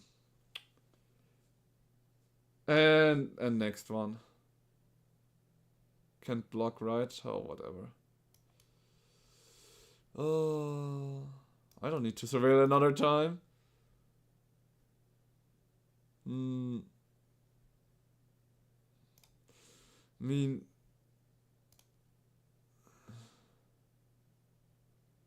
oh wow.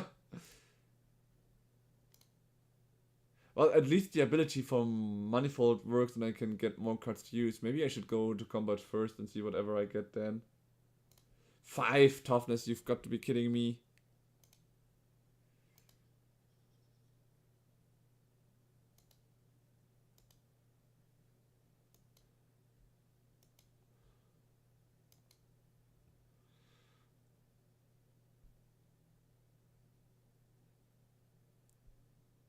Huh. Doesn't help right now.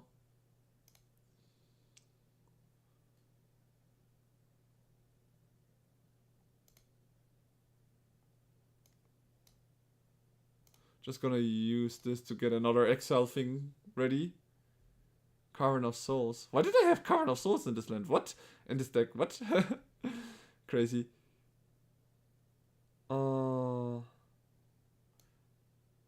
2 damage. 4 damage 5. Okay, I can not remove it. What the heck? I needed more power here.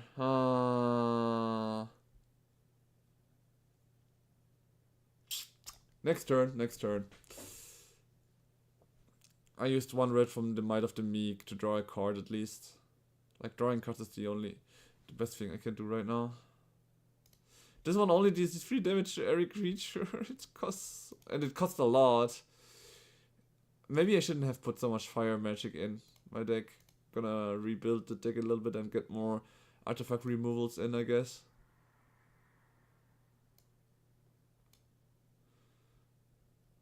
Next, combat. Choose this was.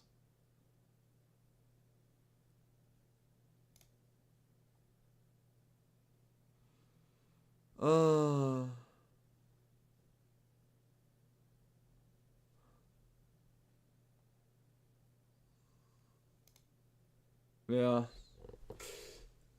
These enchantments are annoying. I need enchantments removal after all.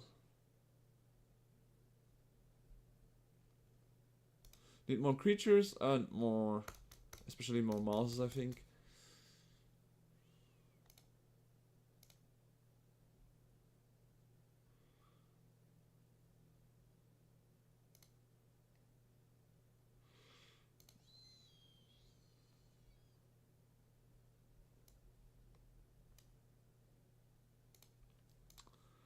I'm just gonna remove everything.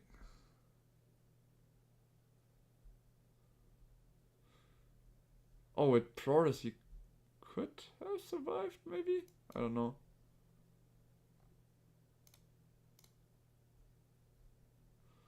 And we concede. I could have cast Shock, but I don't think it would have mattered because it's creature spells. I need to add some more mouses in this deck.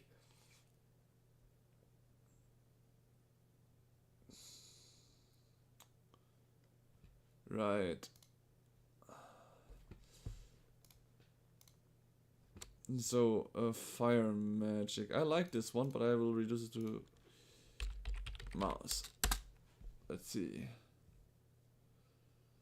This creature becomes the target of a spell ability. You could for the first time each turn you may discard a card if you do draw a card. Actually,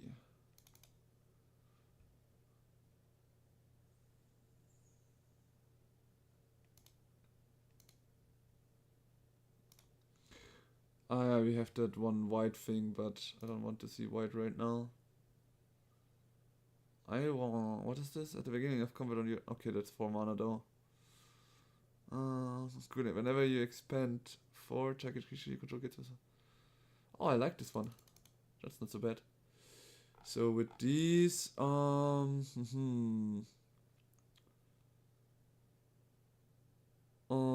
have a creature that does that now. These are nice.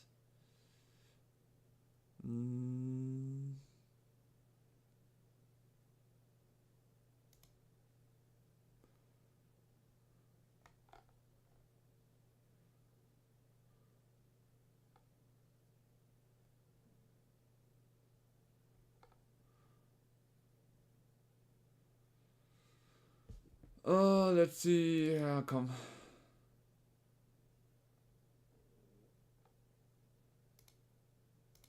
I actually like the idea of it.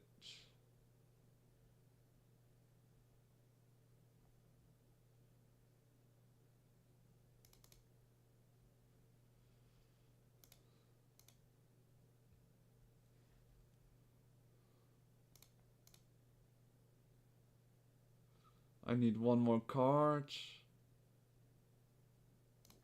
Let's do this.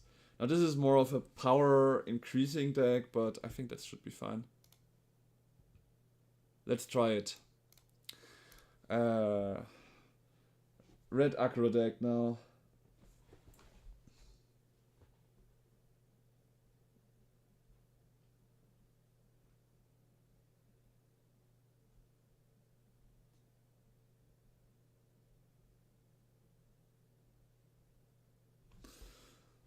Oh, yeah, we can keep that.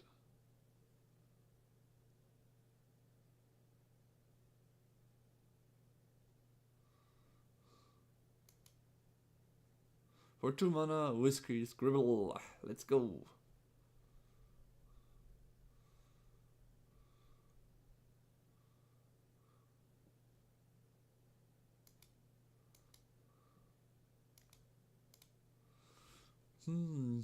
I could have used the sorcery right now, actually, but whatever. He shall remove my thing first.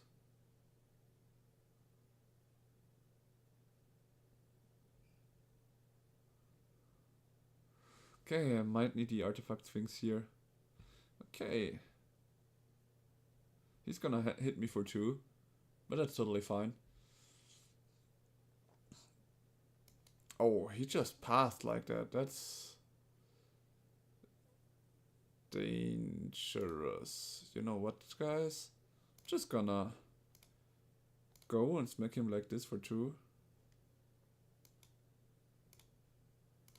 Gonna increase his power, destroy his artifact, and I'm gonna discard a General Dragonfire to draw a different card.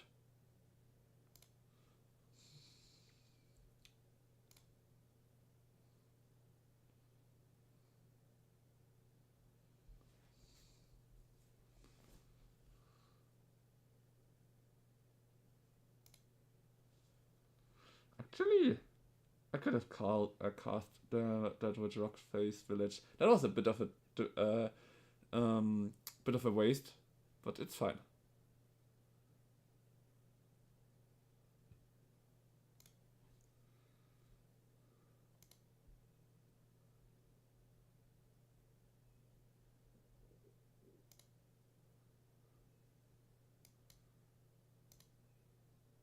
Before he goes into combat, I have to destroy this guy. Cat Soldier.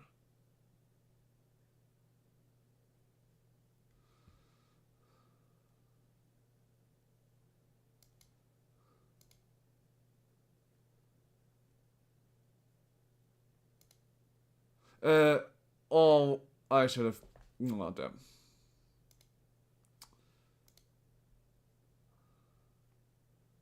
Oh well. Let's discard a card and draw a card. Even though the +2/+2 ain't so bad, I need something else right now.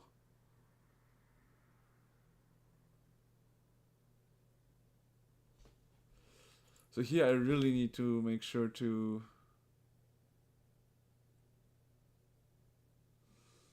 I really need to make sure to use that mana for the fleeting FEG.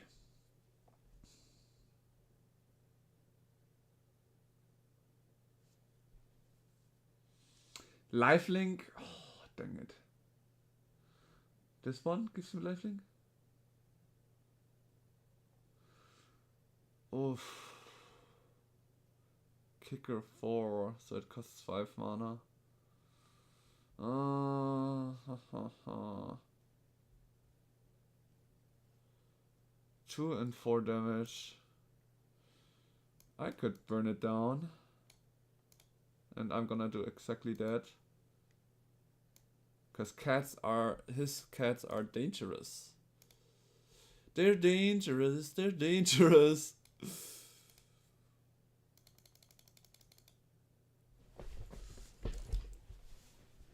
Okay, the life he gained got removed once again. And he cannot remove the fleeting effigy. I like that. Well, it seems weird because I don't have a blocker in that way. At least I also have something that he cannot use, like get away with enchantments or anything.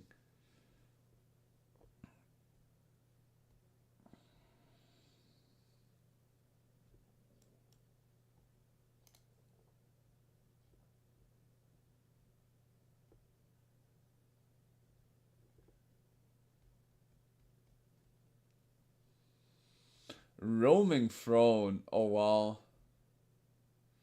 Do double triggered abilities. If he creates now something like this one, he creates multiple tokens or anything like that. Oh wait, these are lifelink ones? What the heck?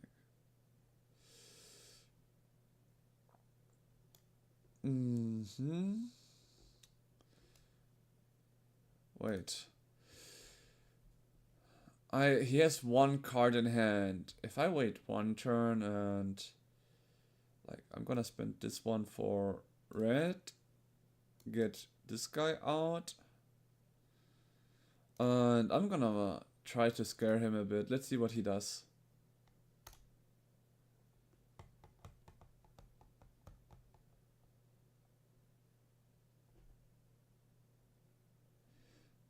So the mental is I have 3 cards in hand and 2 mana open, and he saw already all of my boosting things. That's why the damage goes through, even though I have nothing to boost him up.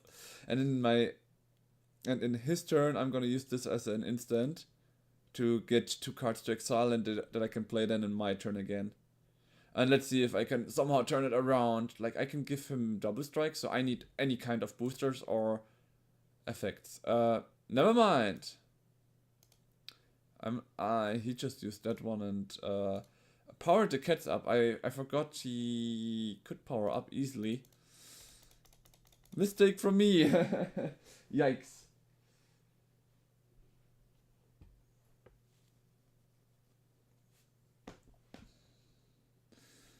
$25 lands and 40 creature spells. Alright. We can do this. If I get one of them ready though, I think I can then finally start doing one of the normal drafts things or anything for 5,000. So let's see what we find, what for a draft we find, and we're gonna play a draft then. Just to get some more packs to open and everything. I need the rare creation things. Oh, actually, I did have in mind a burn deck as well. Maybe I can try the actual burn deck. I really don't like the green mana, but I have the Ember Heart Challenger there. That's a really good card. Okay. I just gonna start smacking him with this guy. It's like whatever.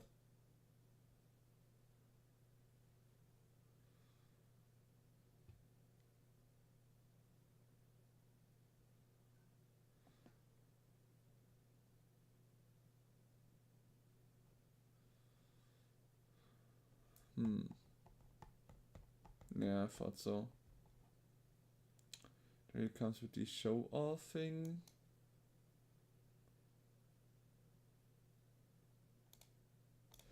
I'm gonna use this in his turn, so I get to see what else I see and have more time to think and plan ahead.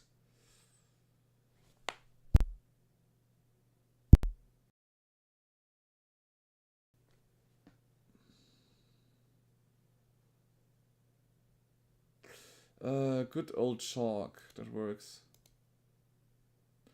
That works and hurts. Oof. That's a lot of damage I'm gonna get this turn. But now I know if I would have casted this one, he would have instantly gone to die. So I'm kinda happy it didn't happen that way.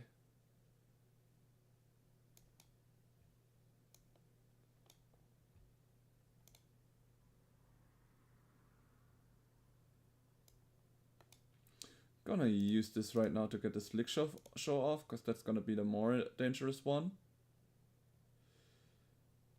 Not sure what else he has, but I'm gonna risk it. Because I have no other chance. Like, if I just block 1-1, I'm gonna lose him. And the game is completely over. If he cannot kill me this turn, I will get a second one out as a blocker. Like, look at this. He's now kind of screwed. And I like that.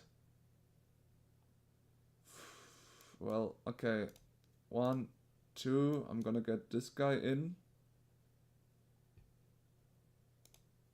With the other green. And then I have 2 cards that I can use to increase the power of Emberheart as an instant.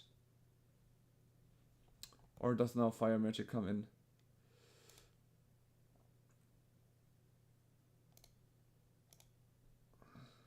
He has 4 mana remaining, so I'm a little bit scared of what is gonna come for him. So, what is he gonna do?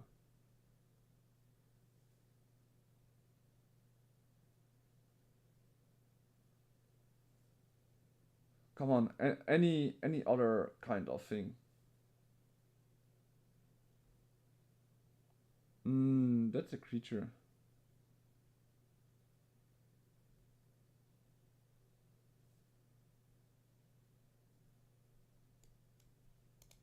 Like that one I cannot cast this turn, sadly.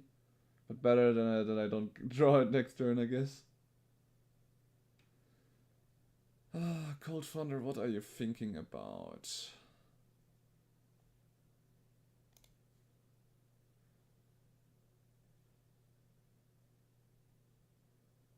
And...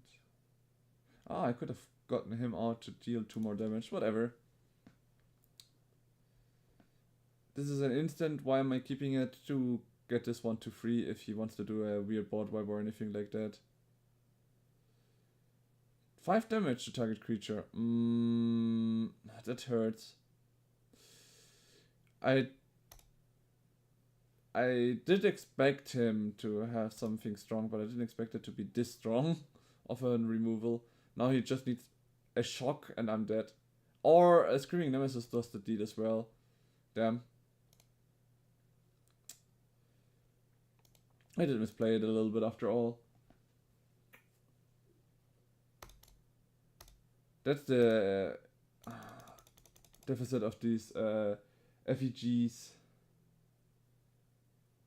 They're a little bit making me a little bit defenseless here. Oh, we got a pack. We're gonna open it instantly. Do I get another rare thing? Oh, okay, I'm far away from it. But it's fine. So, let's see. We wanted to see the events. Now that we can play one of them, we have exactly 5,000. So let's go for some events. As quick draft. Quick draft Bloomburrow. Let's go. We need the Bloomburrow cards anyways. Whenever deals common damage to player, exile cards from top of the library until you exile a non-land card. You may cast that card by discarding a card rather than paying its mana cost. Cards from top of the library. Oh, that's strong. That's a strong guy. A Weasel Mercenary.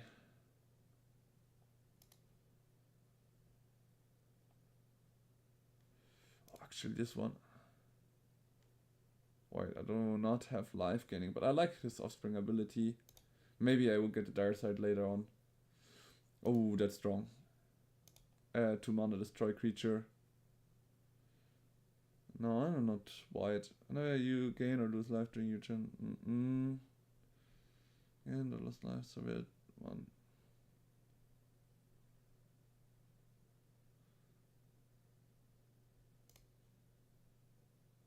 This creature enters excited.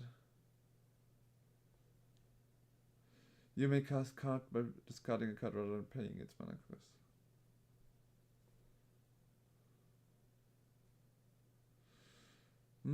Yeah, we are gonna go with this one. There are 7 or more cards in your graveyard. This creature gets +3/+0. That's easy achievable.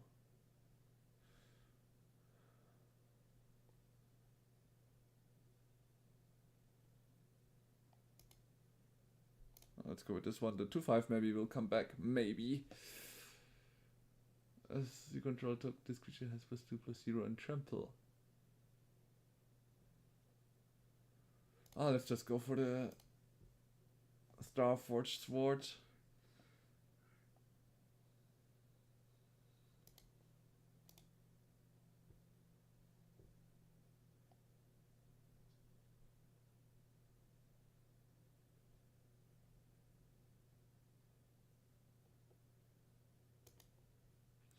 That early winter is actually super strong.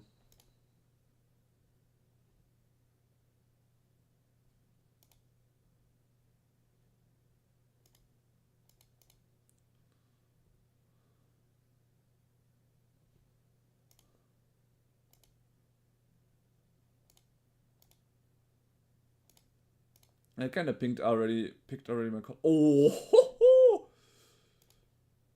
okay. I'm not gonna swap. Wait, what? You and permanents you control gain hexproof until end of turn. If the gift was promised, permanents you control also gain indestructible until end of turn. I mean, it's a good rare to have for later, and I wouldn't have to craft it, so that's the only reason I'm picking this one right now. Reach, trample, haste, definitely yes.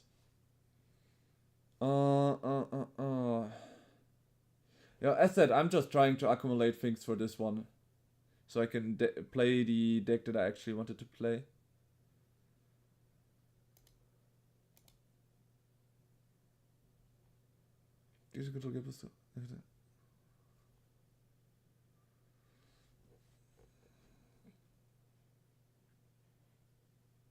Oh, I like this one. This power up.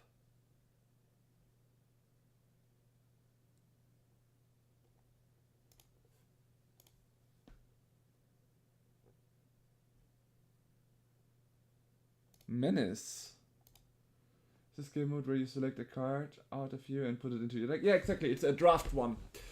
Oh, early winter is such a strong card. Such a strong card. Oh wait, it's 5 mana. I thought it was 2 mana. Never mind. It's not that strong as I thought it would be. Damn, I didn't see the mana cost correctly. It is, but I'm doing it in fast mode because, you know, it's not that I know all of the cards, but I already know my colors.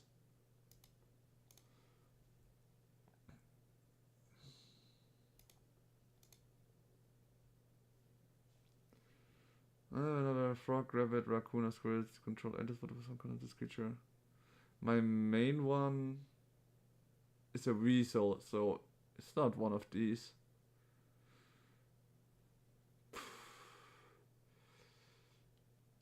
Oh, I need Dire Side. It's never been here. That one is not bad. It lets me draw a card while doing damage. Whenever you cast a non-creature spell, this. Oh wow. I don't have the second main phase. If anyone lost life, this turn, except to cast.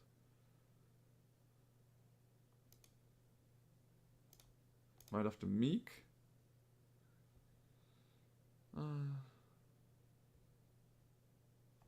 Dire Side.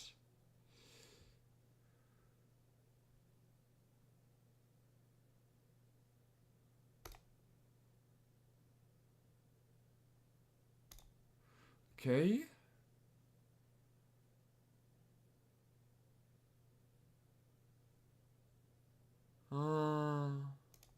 Let's do the burn one.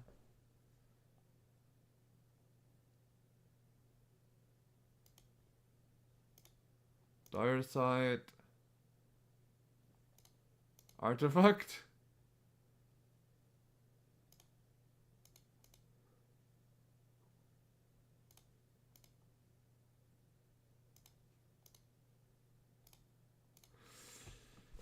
Alright. We finally finished the deck. Now we get the lands added, and let's just remove all the blue and white ones, because those are definitely something we are not gonna play. That way our land base is already... So green is also not in the list of cards that I wanna play, of colors that I wanna play. And now we have to remove... How much lands do we have? 17, okay. 16 is more of my liking. Yep. Is good. When this enters, if the gift was promised, attach it to target creature you control, equipped creature gets +3, loses flying. Okay, this one is definitely strong. +1/+1 counter on it if an opponent's life this turn. Okay, 4 mana for 4. Meh. Nope. Yes, definitely the Sword of Ice Sword. That's gonna carry me hard.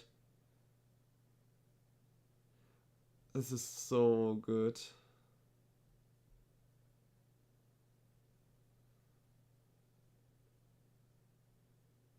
You cast a non-creature spell on top of this creature.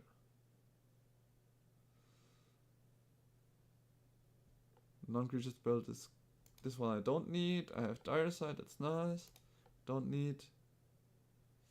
A draw, discard a draw. Yep, draw. Non-creature spells. Start target creature.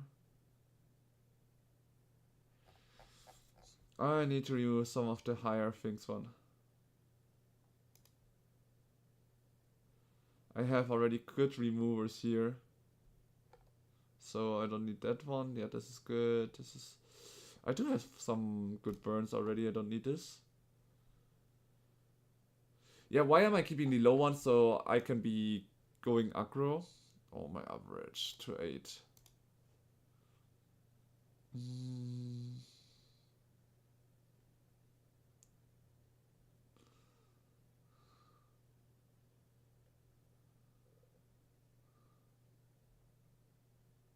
The boar. I have so many other good things. This is more of a finisher in this deck. It could be a dead card in the beginning though. Let's keep that one. This is also... I don't want to play with 41 cards though. Let's remove one of the whiskies, because we don't have that much target creature ones. Let's go! Let's see how far I can manage with this deck, but I think I drafted quite good. I had a bit of luck with the Sword of Ice and Fire. So a little bit of a different game right now. It's gonna be the Sword of Ice and Fire. Ice and Fire. This game is gonna be more of an draft for now. I think I said around 50. Let's make it 50-30. So I'm gonna play around 1 more hour. Then I'm gonna end the normally 4-hour stream, and later at 15 o'clock we're gonna have another long stream for tonight. I'm gonna mulligan because I have only black. That's not gonna help my hand. This is way better. One of the might and weak can go. Alright. This looks good. This looks really, really good.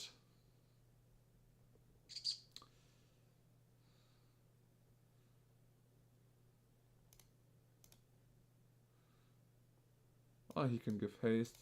I want the black one first. Normally I would like to have it on his offspring, but I'm gonna not do that, because now I can play this one, and then I'm gonna just burn him down. Burning down. This is gonna be fun. Unless he starts destroying my things, but he has a forest next to it. He takes the Edge of Eternity's games in a Bloomborrow draft. That works.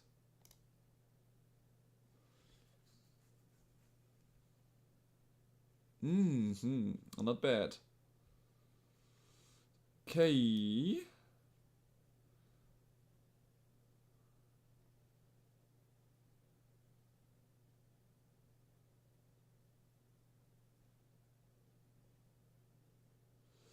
I do not control. Yeah, I'm gonna use this one first. Why? I'm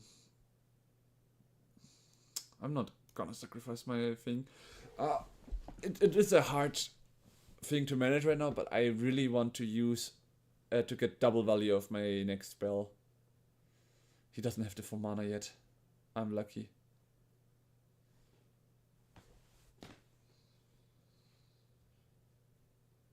Four mana? Oh, okay, never mind. So much about the... Oh, he doesn't have the 4 mana. Well, now he does.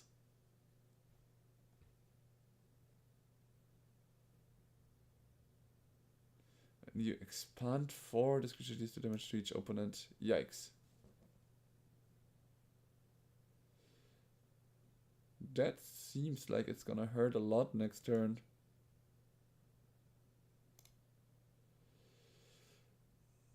With his 4 power, he can kill both of my creatures.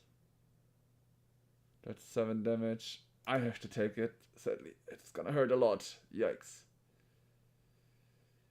Target and I draw a card.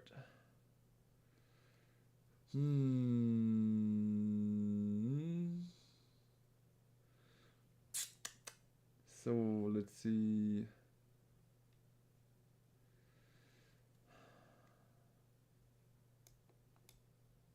I'm gonna use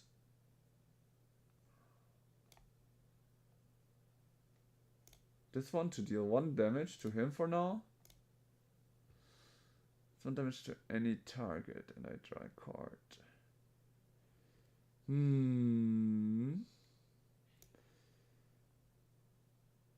If I do this one, I might die. 1 damage to any target. I can deal 2 damage.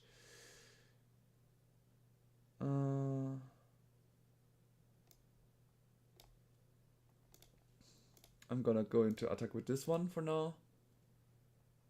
And let's do this. I draw a card.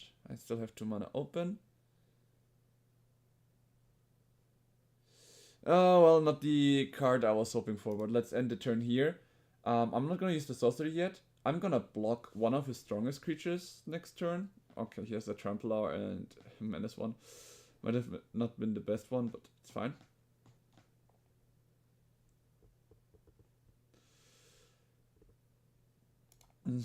For free, it's fine. 2 damage. Therefore 2 enters. He's probably gonna give this guy haste, and I'm gonna remove it by blocking. So he's on the declare step. I'm gonna take 7 damage once again. But I'm gonna do this. I'm gonna fling the opponent for 1 damage. What? Wait. Oh, it's sorcery. I fucked up. It's a sorcery. Oh, you should really read your cards. You know what? I'm not gonna give him the win. I'm gonna kill myself. He does win, but at least it wasn't as hoped. It wasn't him that killed me. No, that was bad. I should have checked it. It's in sorcery. Oh, damn it. Oh, I thought it was an instant. That's why I left my mana open. I fucked up so hard there with that. And that makes that 2 mana card way weaker than I thought it was.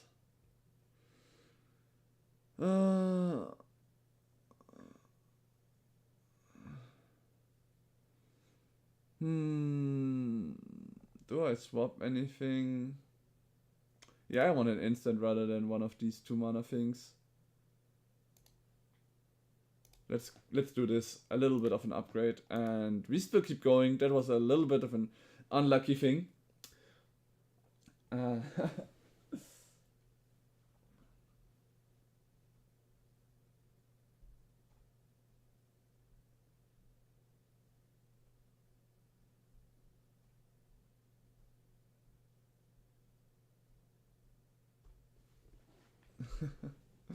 Yeah, definitely. I have to read them better next time.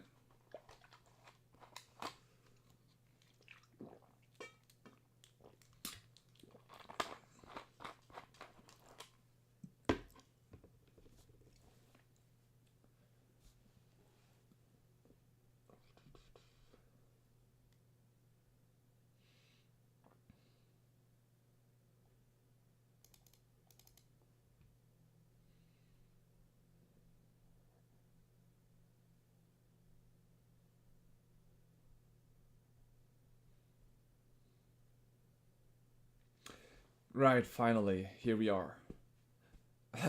As a bronze player, I'm playing against gold players. Makes sense. Makes sense, right, guys?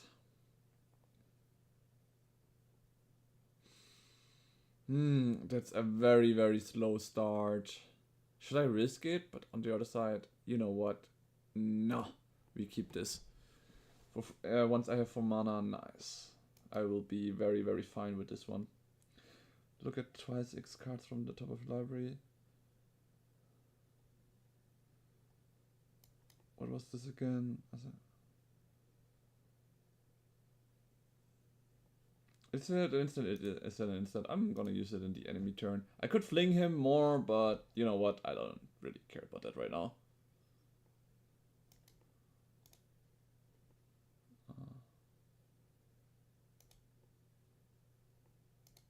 I'm gonna discard Mountain since I need a second swamp for the Stargaze.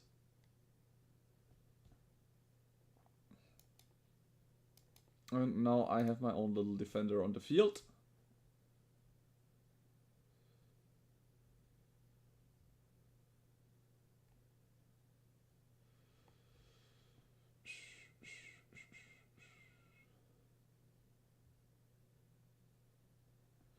Well, what I could do right now is get my creature quite the power with the gift.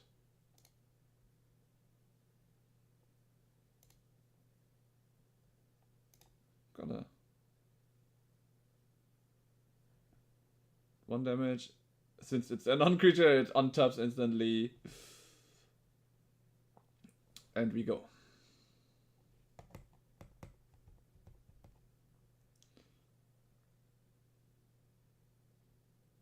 He gets a tapped fish and I get another very strong creature. 4/6. Alright, here we go. I could deal 1 damage to him directly, but I'd rather smack him for 4 now, or make him lose one of his creatures right now to stop the damage.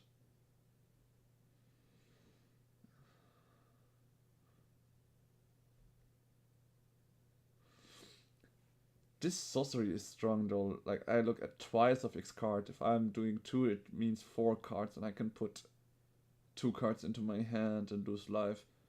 If it's on 5, like 3 mana is X, then I look at 6 cards and get 3 cards. I do lose 6 life then, but totally fine with that. Okay, that's 5 damage currently. Forest, mountain, and island. Interesting.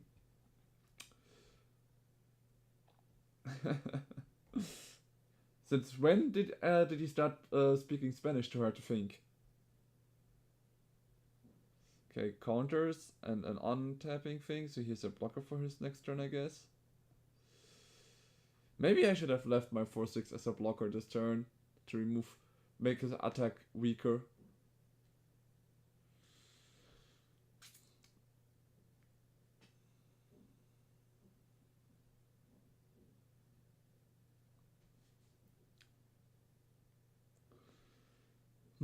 What is he thinking so long about right now? He's 7, 8 damage. What? Oh, what? Okay. How much damage to the player? Equip costs 3. This sucks a little bit for me. Because even if I block, he's just gonna roll me over with just 1 spell. I didn't see this otter. If I saw this otter, I would have taken him in my deck to be more on the aggressive part. This is not looking really good. I didn't build it as aggro as I thought I had it. I mean, this hand is also terrible. I have way too many lands. But I'm not gonna blame my hand for it. Oh, flying.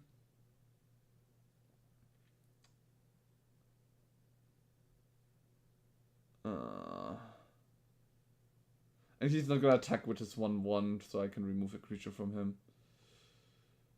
Oh, yet again we are. I know I'm gonna kill myself again, but there's nothing else I can do. It's whatever.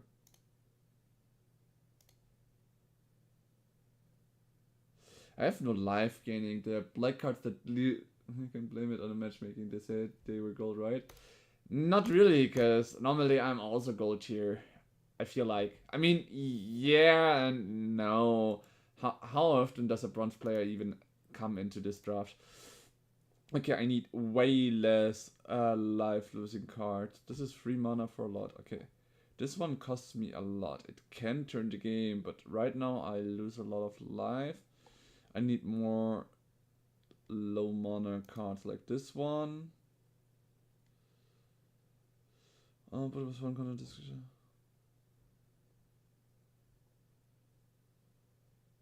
Whenever this creature you control enters survey 1.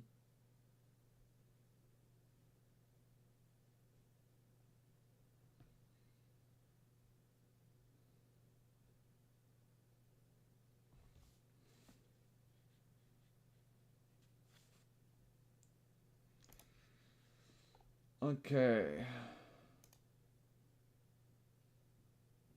I'm gonna remove one swamp though. And one of the dire things here. Like the card draw is nice, but I'm losing so much life. So it's really troubling me. The life losing things.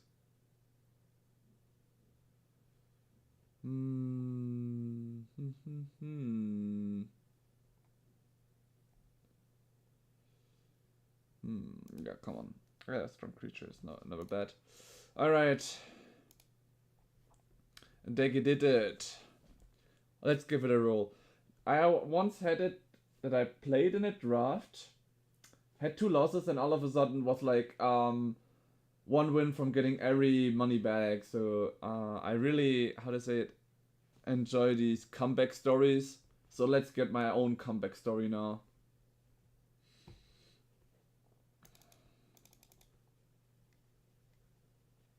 I also haven't seen my Sword of Ice and Fire. It would have been nice if I drew that card.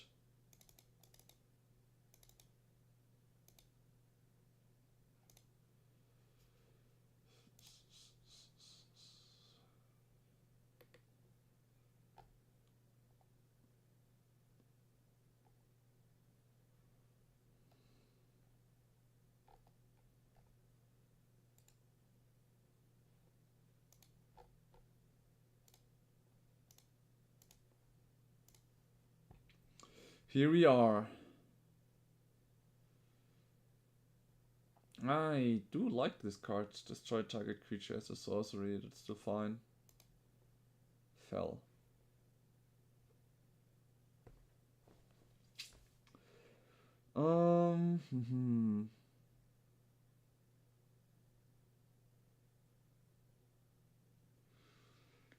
Yeah, the sand is really good.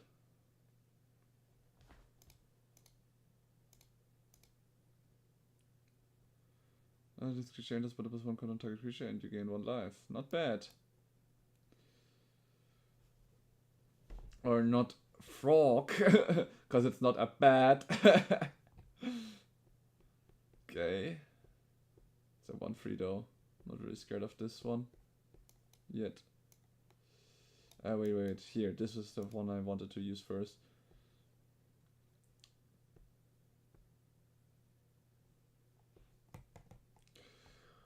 Phew. Okay, Mana Rock is really not to my liking though. Here's one planes open. If he removes that one, it's gonna be sad. If he doesn't, well, I can use it to gain better cards. For example, this early winter, it's a good remover, but right now I cannot really use it. And I'm scared of his 1 mana. So I'm just gonna let him truth. So, first of all, I'm gonna attack and see what he does.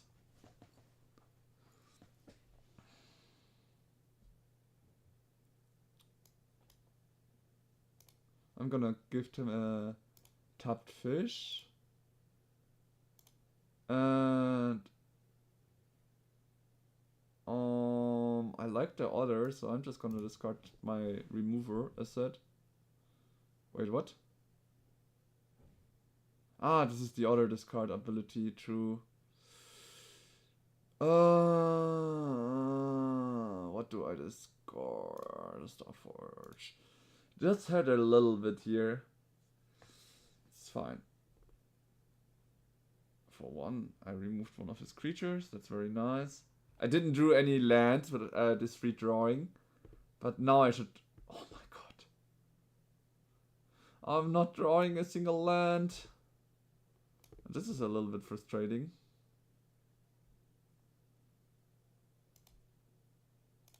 Gonna remove one of his creatures for now.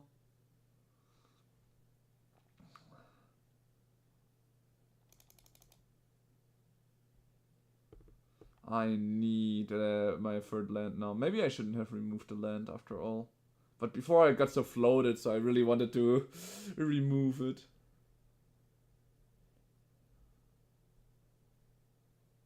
Ah, finally my land. Now I have a little bit of a blocker. I like it.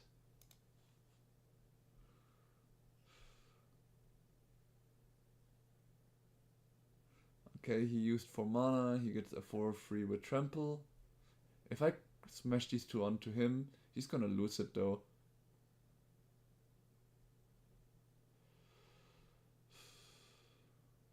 I will lose 2 life, but I'm fine with that. I'm gonna make sure he can only remove one of my 2 creatures, while I remove his ones.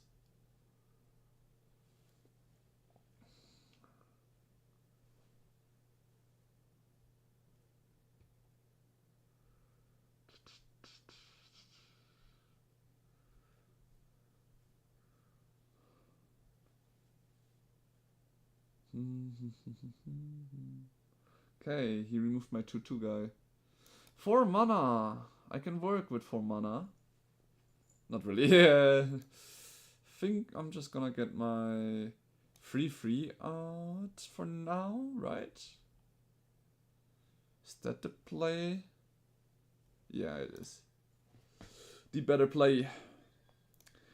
I mean, he cannot come flying because I lost my removal to a different creature in the other game earlier. So that's a bit frustrating, but once I get my next land, I'm gonna remove that flying creature anyways. She can't block the... Okay.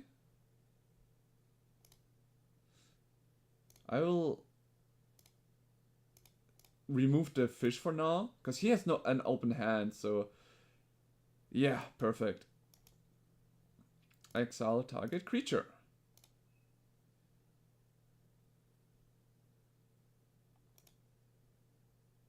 Might of the Meek. Okay, sadly I do not have the mana, but it's fine. I'm gonna attack with a Menace, because then I can get another card by just discarding a card. Yeah. I don't need this card anymore. That's so nice. The card that I got, the infamous Cruel Clawler, is such a nice card once you have it out and can use him well. So this is the moment where the game is over for him. I mean, I have a 1/4, so you're not getting truth, bro. Okay. And here's even a reacher. I didn't expect him to have reach as well. I'm gonna attack with this guy. And for the worst case, I'm gonna leave this guy open for now. Because this guy can get truth anytime because of his menace. And it's so nice. I get my lizard on the field. Look at my board. Yeah, this is undeniably too hard for him to handle. Indestructible. Well, I'm gonna remove this guy, and with my 2/4, And my 1/4. I'm just blocking this. Okay, he's gonna remove my mouse. That mouse was a stupid idea. Why did I do that? But next turn I can just kill him, no?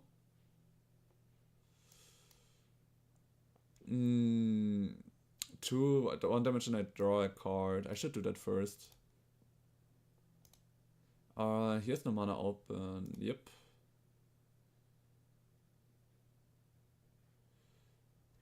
Menace and +1. Yeah, I think I'm just gonna smack him with everything right now. He can only block this one, so he gets 3, 8, 9 damage, and I will get 2.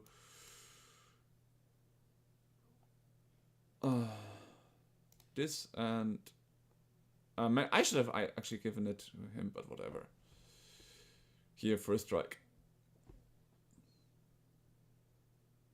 Menace, this one has trample, so...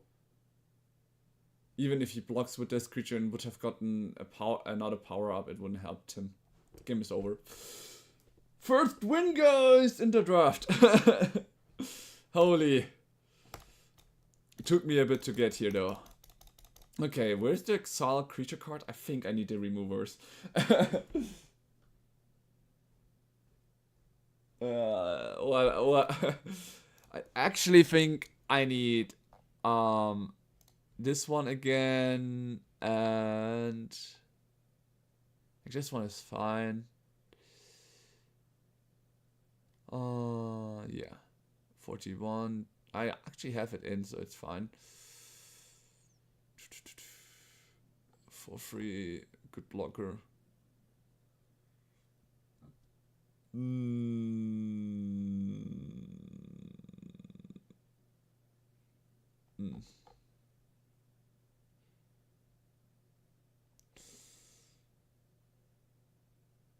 I need to keep my low mana. So 16. We stay on 16. I think 16 is the better one. 16 lands.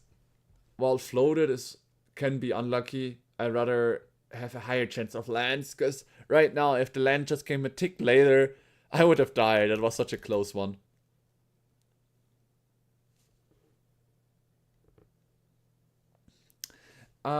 Actually, to your statement, too hard to think. Like, generally, I don't mind having to match stronger enemies, if you get what I mean.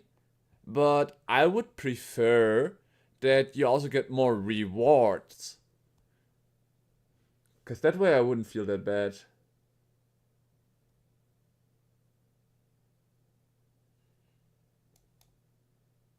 I don't want to get 2 damage already. Just gonna remove it on the spot.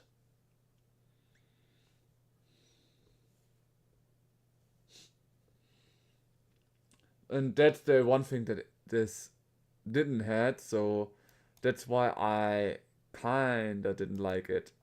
I'm gonna wait 1 turn so I can cast it with the offspring.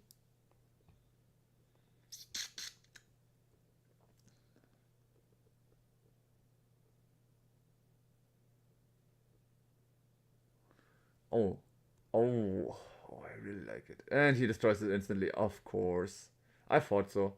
But now he had to use his remover and just hits me for 2. So I'm totally fine with that.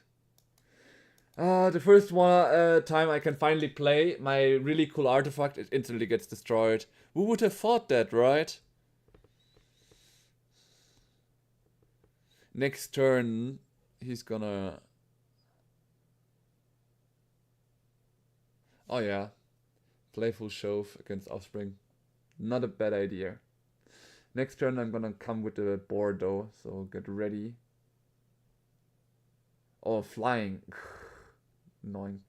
So I can do 7 damage next turn. Let's see if you like it, if your life is gonna be reduced a little bit more, my friend. My dear weak guy here. Bam. So, what should I do? I have these two. Depending on what I draw, I'm gonna play this guy, I think. And just cast this to get the damage from this guy. I will see. We'll see. He now has the issue that there's a fucking big boar on my board. And he already is losing in life, so... Well, he has more cards. He has the... He he has to react to my stuff, and he already used one of his strongest remover spells probably just to get my sword out. Okay, I get a gift, and he draws cards and increases his damage to 5. She can smite me for 10 in a moment. Well, I can remove him next turn, so I'm not that scared.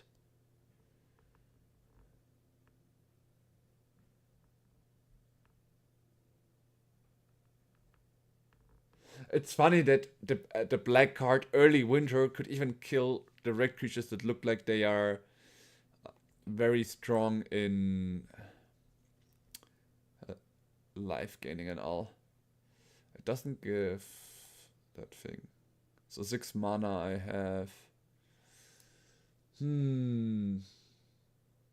I could leave this one as a blocker and remove this thing.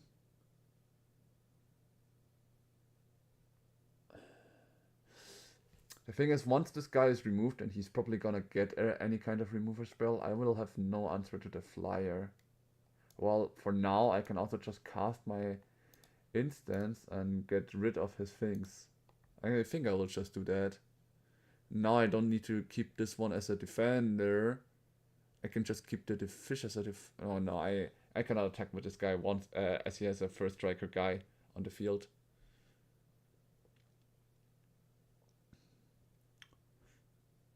Ah yeah, it was an aura. Nice. And another 3 damage for you at least. Or you let it truth and you get 5 instead. Nice! Oh, this is looking nice. Just slowly getting him down, burning him down. And my fish is gone. I wanted to block with that. This one has lifelink. That's the most annoying one. Oh wow. 4 life back. Yeah, shall be fine. Take that 4 life back. I don't mind. Okay, I have 2 red mana. I can do this and this. Do I control a mouse? I do not control a mouse.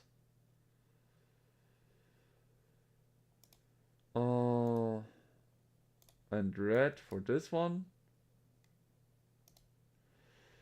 And this is for darker. I need to discard a card as well.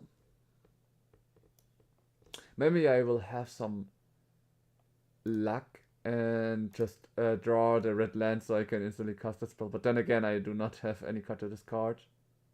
I do now, but that one I don't really want to discard. Since he can increase the damage, do I just do 7 damage and throw this guy as a blocker in? I think I will do that.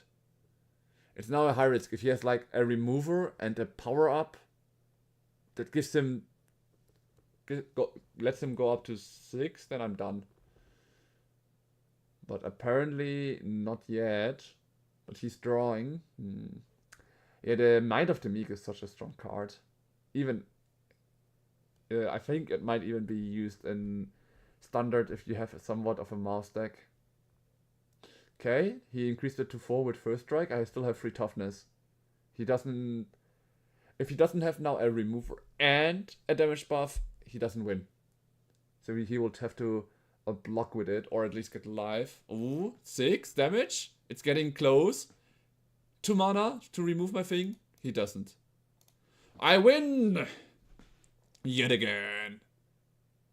And now comes the board wipe for 2 mana, and I'm like, what? Because now I have 9 damage, so it's totally over.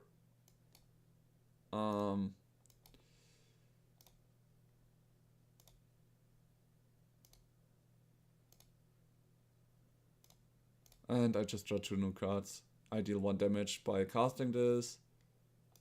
And we go full in. And I'm gonna just exile target creature. For the worst case, 1 more damage. Good game, I'm just revealing everything.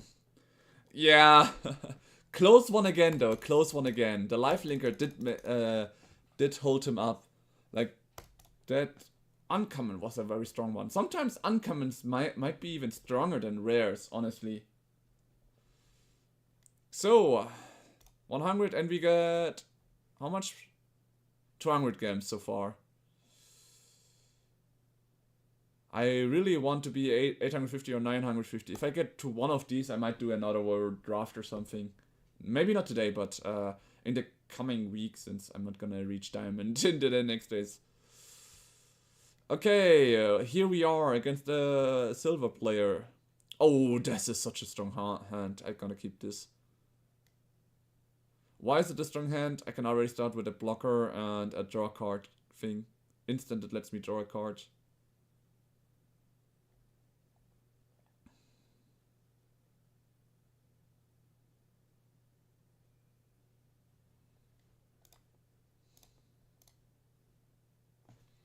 So let's see. He had a mulligan. And I already started with my Ravine Raider and I have my Dusk Boar ready. With 2 mana I can also increase his damage this turn if necessary. So the thing is, I can also do it in his turn if he has something like deal 1 damage to a creature or something like that. So that's why I'm not using it yet. And now I will just give him trample to draw a card. Nice.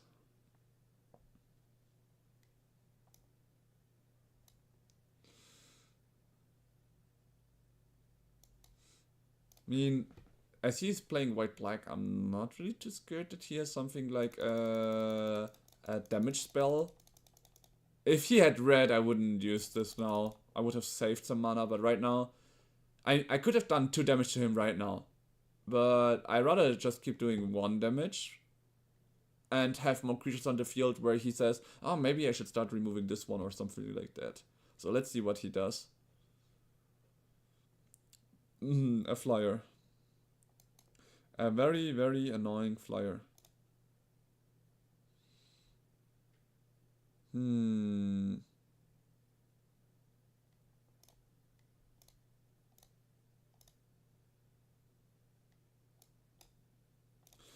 Draw is power. I don't need lands at this point anymore. But I like that sword, so I'm gonna take the sword onto my hand. And I draw an online. Oh, lovely. Oh, the swan. To bounce things if necessary. He's coming in with flyers. That's a little bit annoying.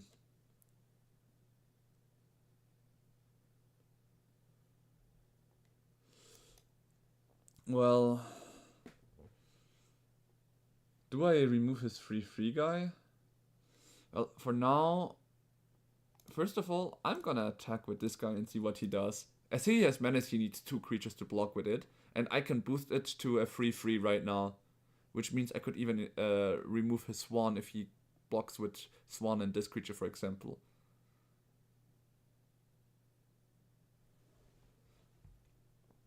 He just takes the damage. That's totally fine. I like it. Now, what is more dangerous, guys? What do you think?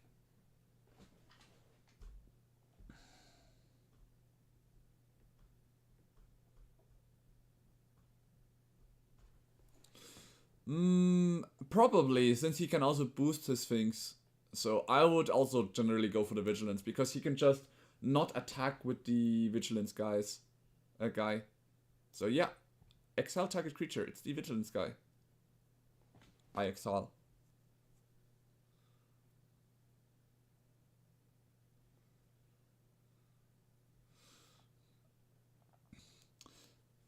Next turn, gonna be 6 mana. I'm gonna use the Starforge to increase my Ravine Raider's damage. Oh nice, I can kill the Offspring. Wait, 4 and 6, yeah, perfect. I'm gonna use this. I'm gonna gift him a tapped fish and get my Menace guy even stronger now. And then, for 1 damage, I can remove 1 of his flyers and draw a card. That's perfect, though. Very nice. And I keep smacking him for 6 now. Bam, bam.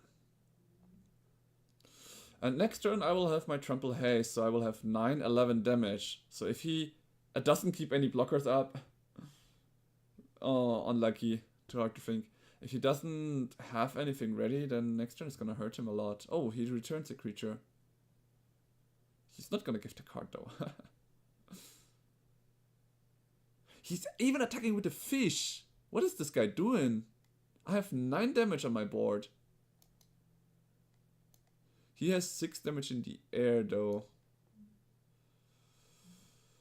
Oh, I will keep a 2-mana guy. Actually, I'm not gonna do this guy yet, because I cannot kill him, but I'm gonna remove the free flyer now. I mean, the chance is I couldn't really... That's why they are doing yeah, probably. Like, I couldn't really kill this guy. So that's why I rather don't use this one right now. But now, like, he cannot block with his thing that he got. This guy has menace. So he is always gonna take for damage. He can only, like, throw in his 1/1 now.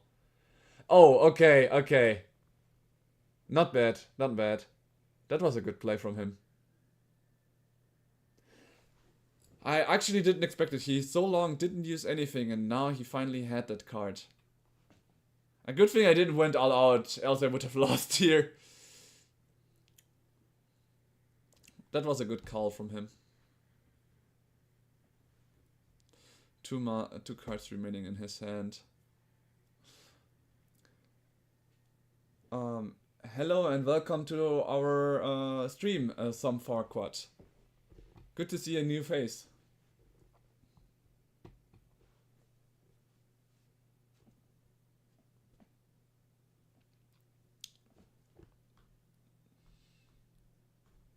So, okay, a Season of Bloomborough. He got a lot of his tokens now ready. Let's see. I have 5 mana and 3 remaining, so I could make it an 8/8 with Trample, Haste, and Reach. So I think the best thing would be to get this blocker out right now. And this equipment onto him. Maybe I draw something good. We'll see. Yeah. In the end, he actually made it. Like, even if I attack with everything now, my Trampler gets through. He gained enough life to survive it. Seems like... he will just let it through as long as it's not lethal, and then just keep smacking next turn with his things. I can remove 1 flyer, but 1 damage will go through definitely, and then bam, bam. Yeah, it's no good. I really thought I had a win, but then the Sonar Strike actually made the change.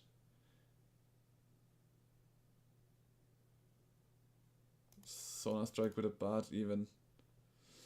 Yeah.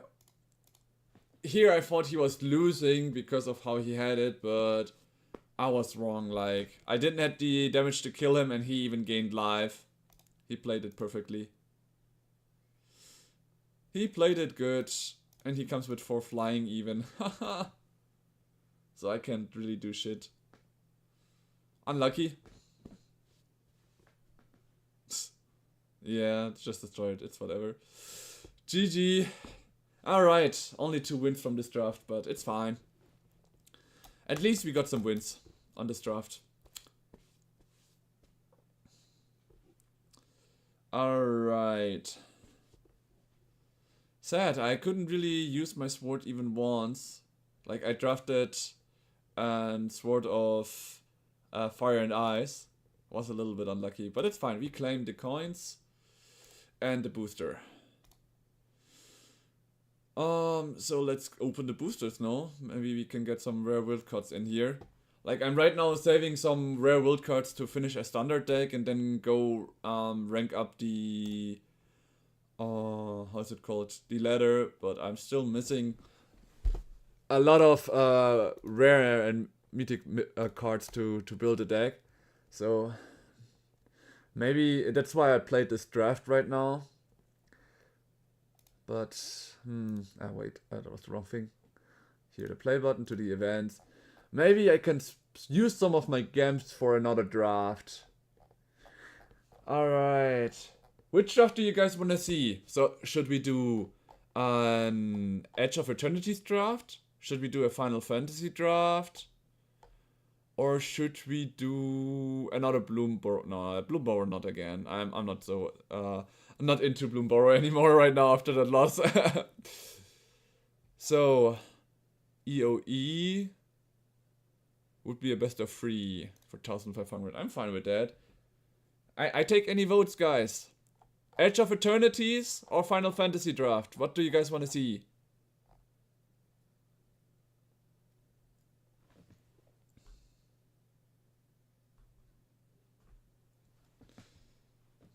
I saw one FF vote. If there's... Whichever you want to play. Okay. I like that vote as well. FF or UE. Okay. Generally, I personally was also a little bit interested in the Final Fantasy one. Let's go for Final Fantasy one. Because there's one deck that I had in mind that's for standard. That's a little bit about creating a lot of wizards and drain the enemies with all the non-creature spells. So let's hope we get some of those cards so I don't have to craft them. But generally, commons and uncommons I can craft easily. And there's like that one deck that I saw that seemed really, really strong. Oh, this one is actually with players this time. This is gonna be fun. And now you're bringing it up. Yeah, I have Ishtola. As a commander deck, but yeah. So, Aerith, that only works with life gaining to get counters in. Oh, alright. You always take the first ray you get, right? You always should take it.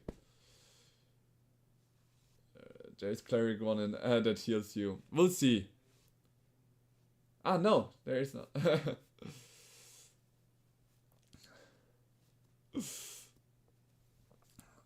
Okay, what do we have here for a blue rare? Read the top 5 cards of your library. Put one of them into your hand, then choose an opponent. They put put one on the bottom of your library. Ah, that's the one where you get to draw a lot of cards. And someone didn't take this one? Oh, I really like. This is actually such a strong card. Then choose an opponent. They put one on the bottom of your library. So like with this one, I get to draw 3 cards, and put 2 on the bottom of my library, and I can choose them. On the other side, here is the Black Mage's common that I liked. Oh, this or this, guys? I have to choose now. This rare one is gonna be a good card for later on. And the other one I can just craft. Oh, no way! Okay, this Minwu together with Aerith is so strong. And he had an Ultima as well, that's crazy. But here, definitely Minwu. I'm gonna go for a Cleric deck now. What? There's so many rares in this pack. What was that for a pack, guys? Look at this.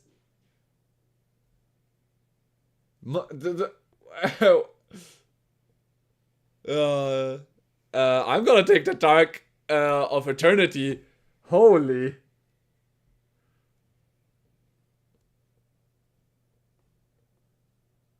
I will take the sorcery here.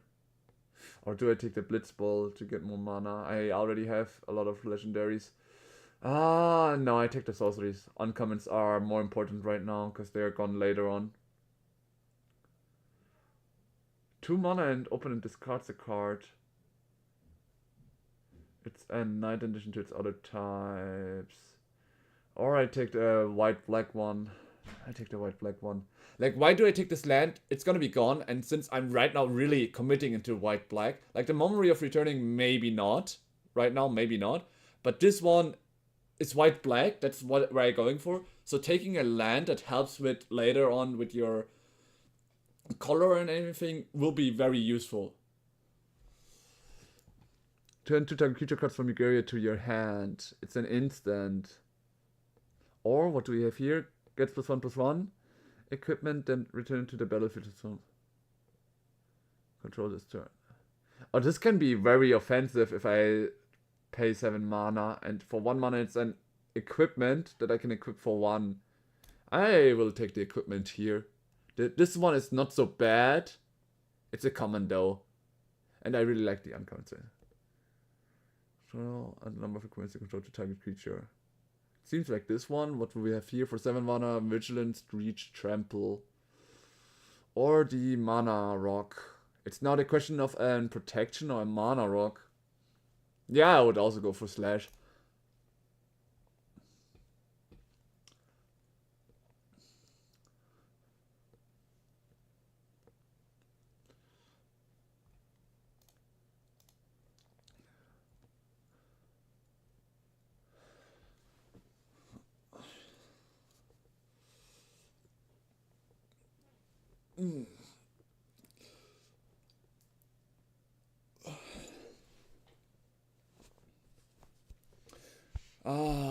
Some players always need a long... Holy shit!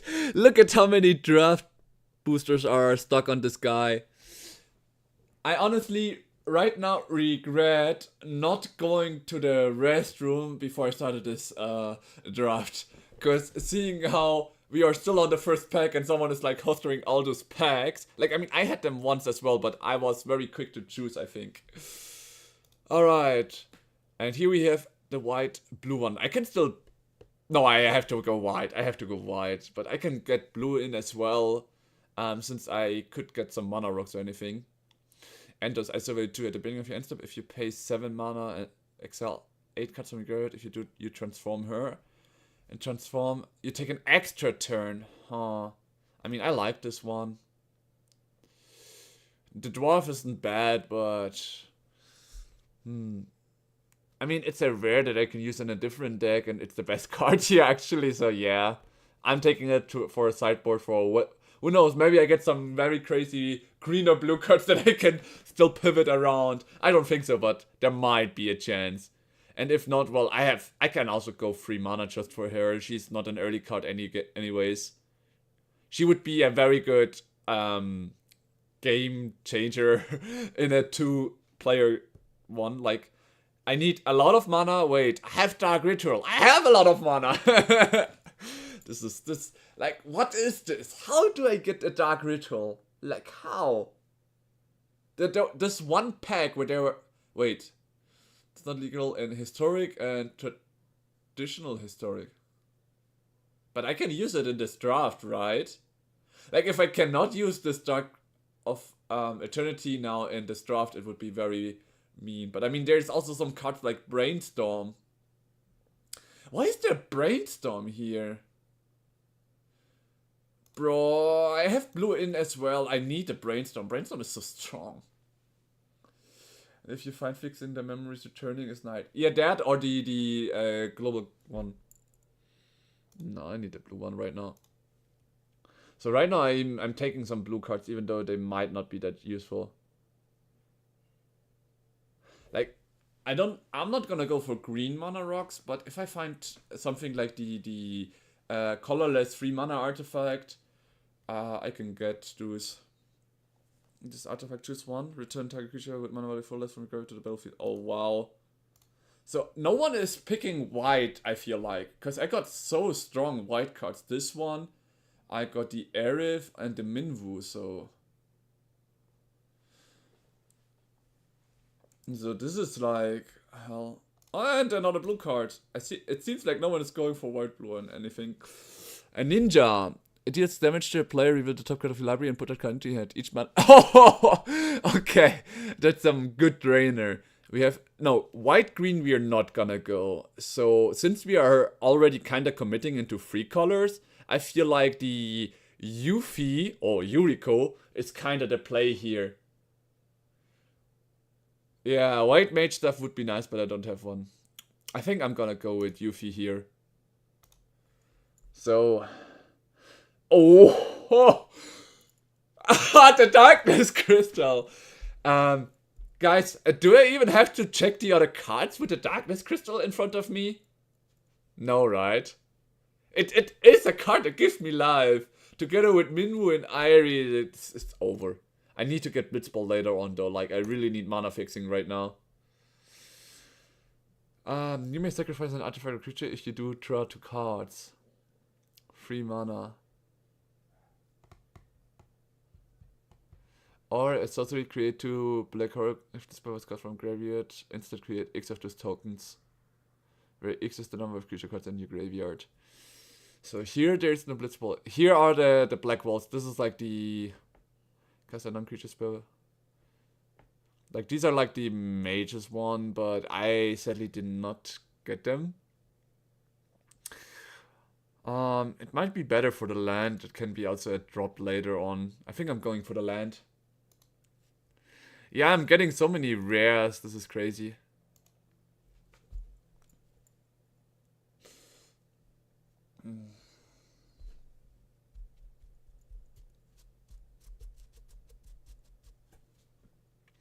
And now the Memories Returning is actually a good one. I do need, like from now on, if I get a Blitzball, I should take it as soon as I can, because I need the mana fixing. Since I'm not playing green, this is like the best mana fixing you can get.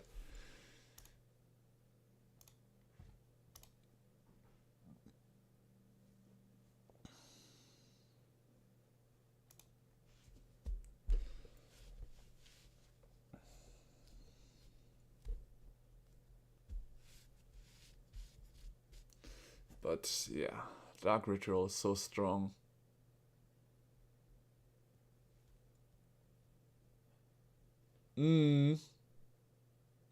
Like honestly, I have so many good 1-drops to pull out already.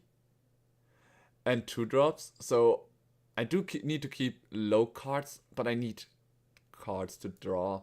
Like here we have the Black Roots one, but here we also have one that says when a legendary spell comes in, and I only have like legendary creatures right now. So draw cards is very important right now.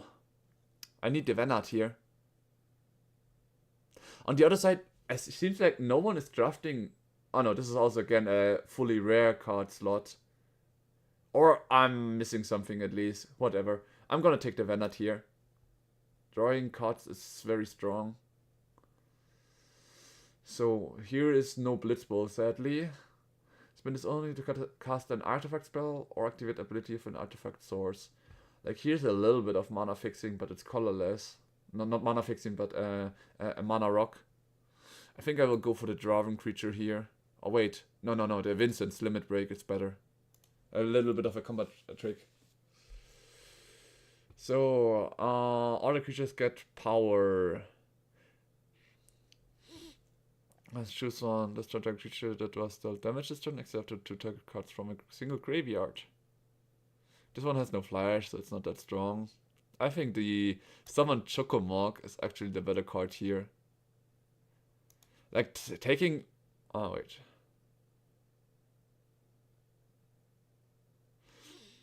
Yeah, I'm gonna take the Chocomog for now. When this creature enters draw a card, at the beginning of combat on your turn, if you control equipment, you may pay 1 if you do. Oh! This is strong for me. I already have some equipment. No, I don't have one yet, right? I actually have no equipment here, but it is another, like, it enters draw a card. Or I take the Vincent Lemons Break. Second one.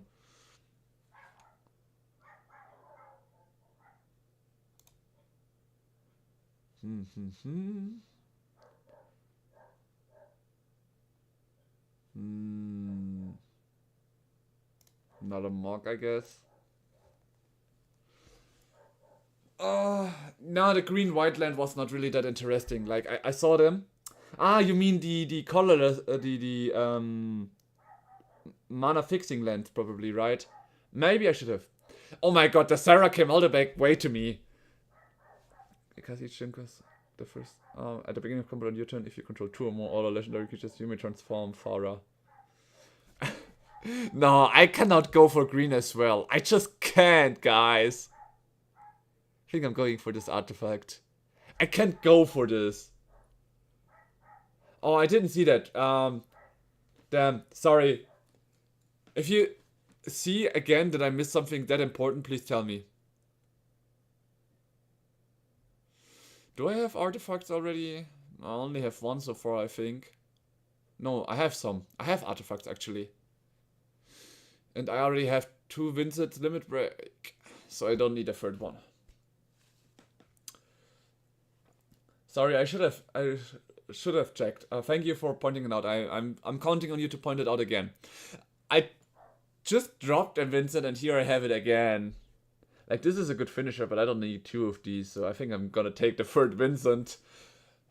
Let's have 20 Vincents in a draft deck, right? Okay, here's red-white. I'm not gonna go red-white anyway, so... can't have out because I have no idea what's happening. Here I'm a little bit a slow guy now because they all came. Okay. We have the circle. When this creature dies, create a treasure token. This one is very important for me right now. Because it's one of the mana fixing that I need like the most. It's cheap and everything. Like, I really would wish to have this draw and the wizards on the field. Like, these two are very strong. I have a low chance that I will see any of these cards coming back.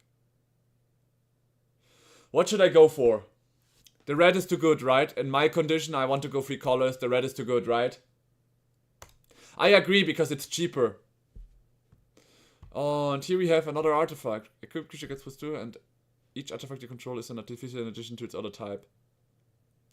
Artificer. Okay. I have red, green, and add 1 mana of the chosen colors. So you would say the Machines Arsenal? So guys, do we go for the Arsenal or do we go for the Crossroads Village?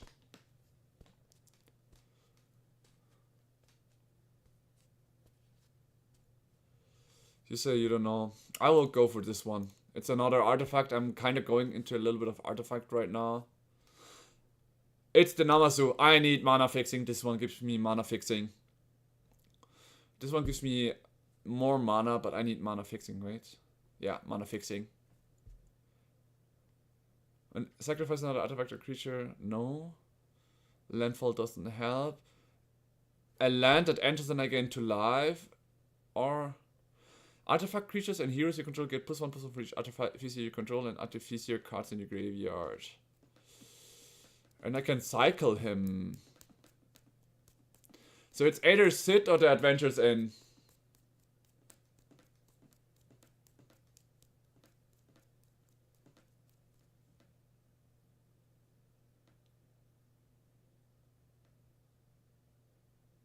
That's it. Alright, that's it for drawing. Okay, here we have a mana rock again for my artifacts abilities. I do have a lot. And here we have a draw ability. I will check the draw again. We need draw and this is cheap. Cheap spells are always welcome. Combat trick.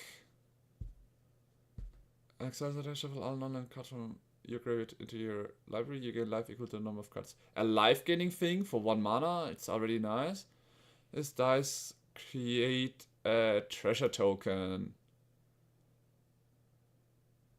So it's Magic Pot or the Ariham? The Magic Pot it is. Ice Magic? Oh, I didn't see the Ice Magic. Wait, to tap, you may play the exile card when it's playing its mana cost if you control 4 more legendary creatures. I will have that easily. 1 more cards leave your graveyard. I draw cards. Okay, so it's Namazu or Cliff Hideaway? Namazu or Cliff Hideaway? I'm going for Namazu. Because I don't have that many legendary creatures now. Flying Vigilance. As long as you control 2 or more artifacts, this creature gets +2/+0. There we have the Magic Pot again.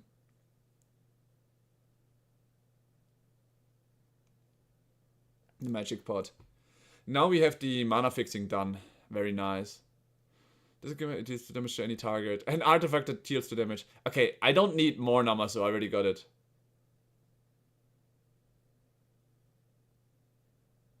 I need Lionheart, I think. I have so many artifacts. And this one is an artifact that enters and destroys things. And now I can use the Weapons Vendor here. Yeah, now I have everything. It's nice. Would like to see the curve though. Like, I don't think the curve is gonna match our deck really well right now. Because we are going 3 colors. Like, at this point, it's just gonna be a hard decision on what to remove. I think there's summon Kokobos since they're gonna die and I don't want dying creatures. Already. Like, I'm already kind of try looking. So we have Yuriko. We have... That can get in. Vigilant Reach, Trample. Oh, the Adventures in always. Well, this is the only thing I can actually take. And the Swamp. Swamp is the last thing. Gone. Nah, the other guy is too expensive. I need to stay on the low cost, guys. Okay, guys, we finally finished the draft. Nice. So let's go for the higher cost one. This one costs me a fucking ton. If she stays on the field for 5 mana and on the next turn I can cast her, the game is over.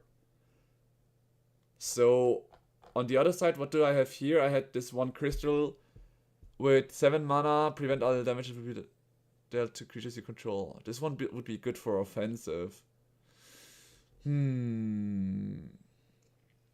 So let's go for the higher cost card and see what we can remove there. So the Ice Flan is too expensive. This one stays. So equipped creature gets +2/+4 for the artifact you control. Like this one is already bam. Just like when this just create a. So this one is already equipped on a creature even. This one deals 2 damage. I like it. The set can be thrown out, and I have a lot of artifact. I mean, I had something that says that all my things are artificials. This one gives me life, so I like it. Oh, we only had 2 numbers. Damn, I might have needed to take another one. This one is a draw engine, but I already have so much draw that I don't need this one. This one stays. It's such a good draw card. Stays. We have a lot of equipments now. And let me draw a card. The magic pot needs to stay and die. This is our strong card. I don't need this one. I have another good things and removals. How many legendary creatures do we have? Creatures 12. Okay, I cannot really remove any creatures at this point. And I have some. Another draw. I don't need... Do I need 3 Vincents? The thing is, this one gives me life. So that's the reason I want to keep this one in. Like, I need life gaining for my Aerith, you know? Whenever I gain life, I get counters. Aerith is 3 mana, so she's like kind of the thing. That's why the ramen is double good. So, I have treasures. Like, black will be the most important color. I don't need this artifact here. The cargo ship is nice, though. Okay. So, we are on 45. I can remove later on. Like, how many lands do I have right now? 17 lands. I will remove 1 land, so I'm on 44. I need to remove 4 more cards. Enters or attacks I surveil too.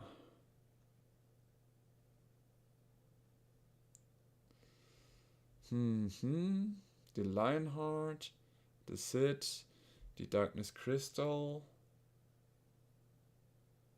Oh damn, it's already this late. Okay,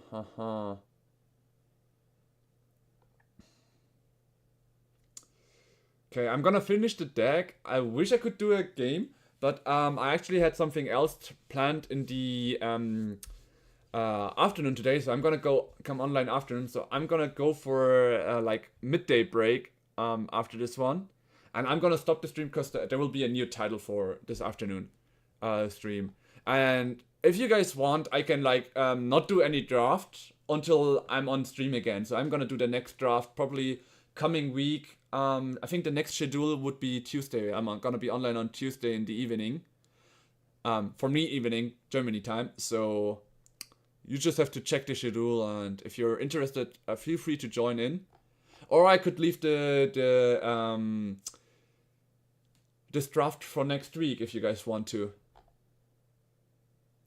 Okay, but let's just finish this. So what is this crystal fragment from... No, the Phoenix Down.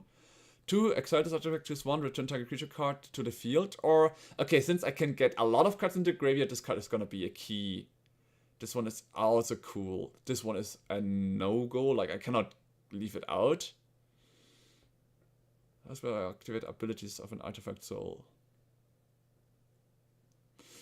I do have already quite some colorless things. Like, this is a mana rock, but I already have good mana thing with my treasure things. I can remove this one.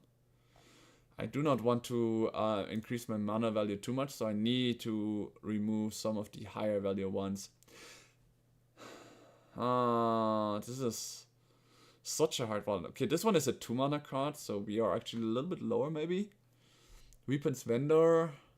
Do I have that much equipment? I have like a Lionheart and this one. I only have 1 equipment, so maybe not that good after all.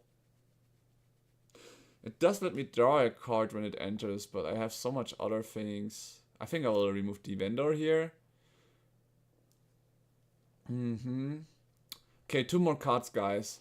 1 Vincent. Mana value to 9, it's nice. 1 more card, 1 more card. Think I'm just gonna... How much lands do I have? 17. I will remove 1 swamp at least. No, swamp cannot go. Swamps cannot go. I have... Memories returning. Has flashback though. Am I too greedy? Should I leave the Ultima or should I leave the Memories returning? I do feel like the Memories returning, like, it is a good card, but it's sorcery. The Ultima is a game-winning card. And since... Yeah, I think I'm gonna remove the Memories returning. I drafted it because it was a nice draw card, but I have so much draw here in this deck already. I have Brainstorm for 1 mana. I have the Resentful Revelation that's easier to cast. So, and Venard even for my creatures. So I think I will remove the Memory returning here. Alright, and 1... Let's see, we have 17 lands, so 1 plains. And then we are in. Alright, guys. I'm gonna go for my midday break soon. So I'm gonna do 1 draft with you guys. And then I'm gonna end the stream. And I'm gonna be online later on tonight, in the afternoon. For those who were here from the start, remember, if you're a follower and if you participated on both of the streams, with being somewhere in the chat, as much as you're here, you already get your checkpoints for the giveaway that's gonna be in January. I will post a YouTube video the coming week where I explain what we discussed today. I hope it should be in 20 minutes to explain everything truthfully. Check out the video and be sure to follow my Twitch stream if you want to be in the giveaway. And with that, let's go for our very first draft. I will always try to mention it in every stream, by the way, that I am having a giveaway and that you should follow me if you want to participate in it. Just so as a reminder. Alright, here we are. Oh, this is a very nice hand. I'm gonna keep this. I can draw a card. Like, that's why I had so many draw cards that I wanted to keep it. Mana fixing.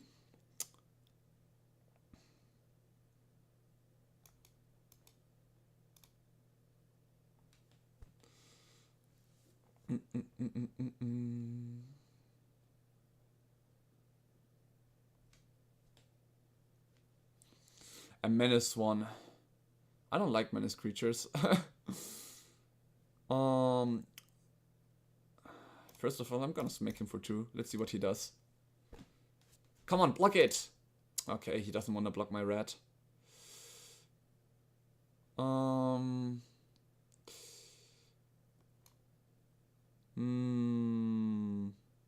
gonna play a land.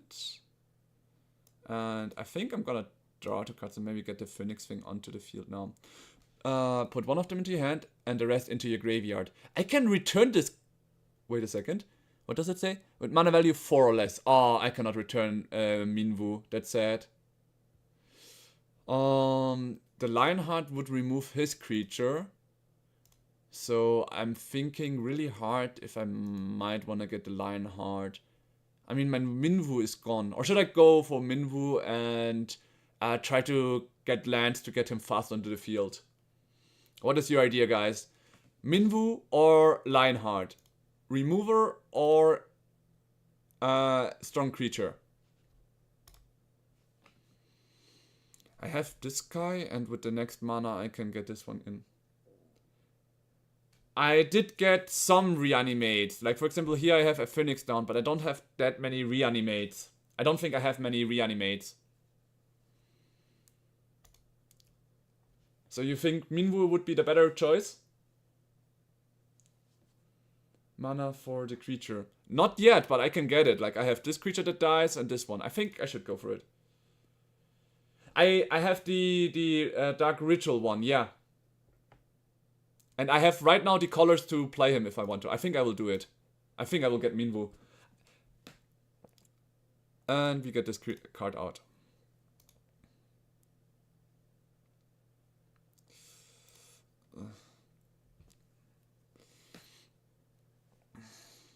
Good, I'm on 20 while he's on 18 already.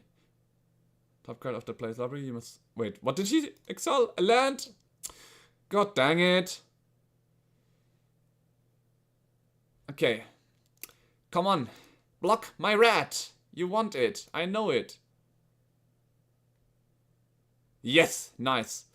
For 2 mana, he's gonna come back, the rat. Look at this. He's gonna come back. And I kill it. No, wait. It was a 1-3! I'm so stupid. It was a 1-3! I just killed him. His creature, but I didn't get to make my rat die. I mean, it wouldn't die anyways, but that was not so planned. Oh, damn. Come on, is this guy's gonna remove all my lands? What is this guy? I'm gonna get this one so I can get my Minwu out sooner. I lose a life and create a treasure token. My rat!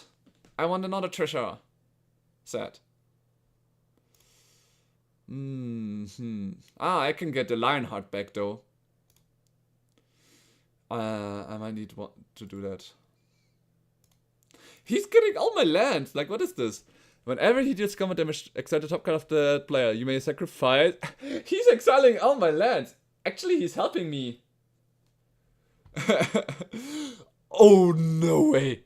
I have Yuriko in my hand. Or I can get the Minwu out. I can get this one out.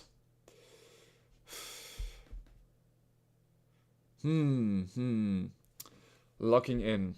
Like, if this is a winning con, but he has so many cards right now, so I might not want to use it now, because this con can turn it later. I can try to go for an attack and see if I can ninjutsu the Namasu. I really want to ninjutsu the Namasu. Let's see. You may sacrifice another creature or artifact, and if you do, I surveil 2. Since I want to keep this one and I can get treasures back, I'm gonna sacrifice to surveil 2 actually. Okay.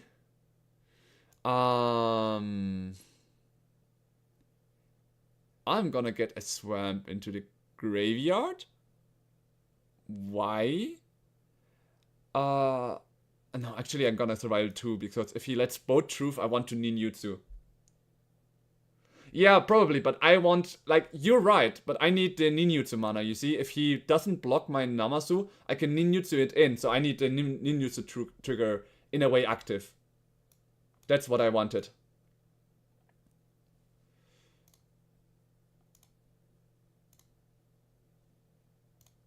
That's why I kept it, because now I get my own ninjutsu trigger.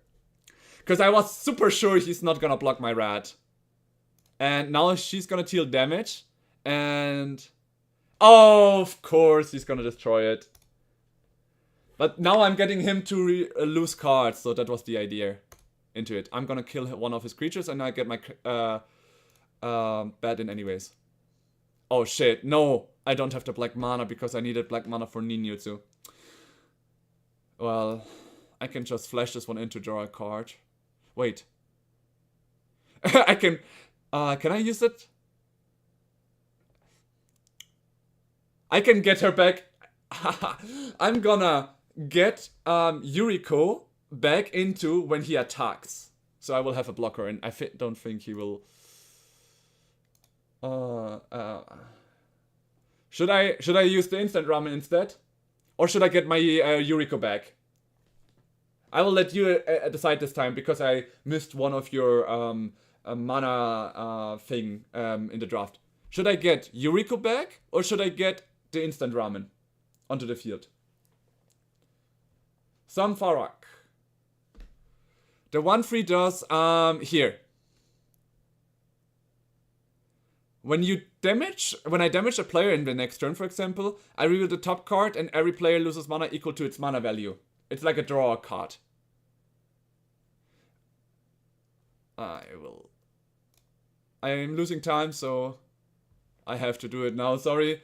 Like, I wish no offense, man. I wish I could leave you, but I'm on a time counter, so I need to get more timing, I think. Oh, it comes in tapped anyways. Okay, so much about that. He used 2 cards to remove my Yuriko a second time. Then you may, if you do, you may play the exile card this turn. Yeah, he got it. He took my crystal fragments. The backside is good though. Alright. Maybe I will leave my red on the field this time to have a blocker to block his menace guy. So he stops stealing my cards. I'm already on 19 cards, so... And here I have my 5 mana. Well, now he shouldn't have any more... I think I'm gonna risk it, guys. It's now or never. He has only 1 card. He will maybe draw another card, but... Since he used so much on my Yuriko, he shouldn't have anything anymore. I'm gonna be blocking the menace guy this turn and just gonna die. I'm gonna get 3 life. And my Minwu will keep... growing stronger. 4, 5, 6, 7. Oh, no way. He's gonna use the equipment he got from me now. He got the mana for it.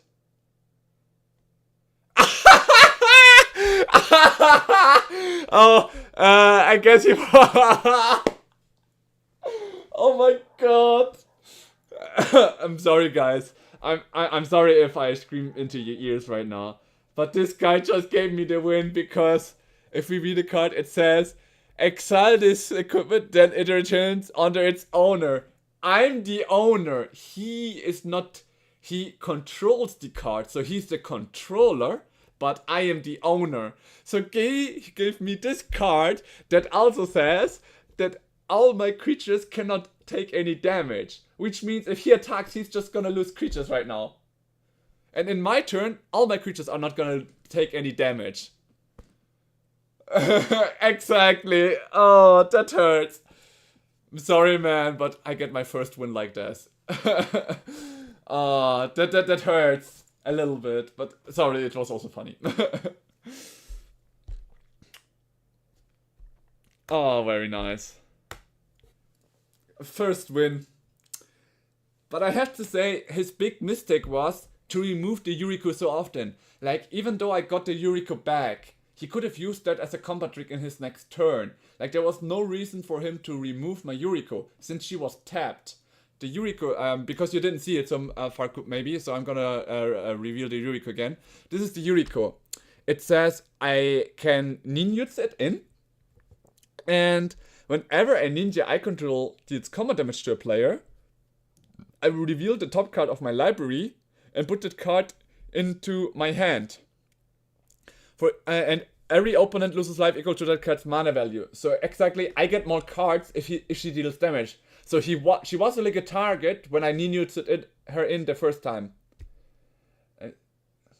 They did. He had a 1/1. He had the how was it? Maybe I have it here. Oh, here it is. Maybe 2 mana. No. There was a dwarf, a 2/1 dwarf that when he dies he creates a 1/1. So he had tokens he could use to block the Yuriko with. So if he just blocks it, or if he just uses the card in the attack trigger, I would use my Yuriko anyways. Why would he use an instant, like the slash instant, in his turn? That was, in my view, a mistake from him. The biggest one, obviously, taking my my crystal fragment and giving it to me. That was like the biggest mistake from him. Reflect with his menace, no? No, he attacked with it already in that turn. So he couldn't. I used my Phoenix down in his attack trigger. In his attack. So that's why Yuriko came tapped. So he already had like a tapped creature in that turn. And in my turn, I just played my Minwu. The bad thing is he will never be able to remove the Minwu anyways, because he has Vigilance. But at least he would have had the combat trigger if anything. But he used it on the Yuriko and only had one card in his hand, and he always played his lands. Keep in mind, guys, the more cards you have, I know that land drops are good, and especially in high mana, but keep cards in your hand. You can manipulate your opponent. You can use bluffs or make the enemy really hard to struggle hard with his decisions.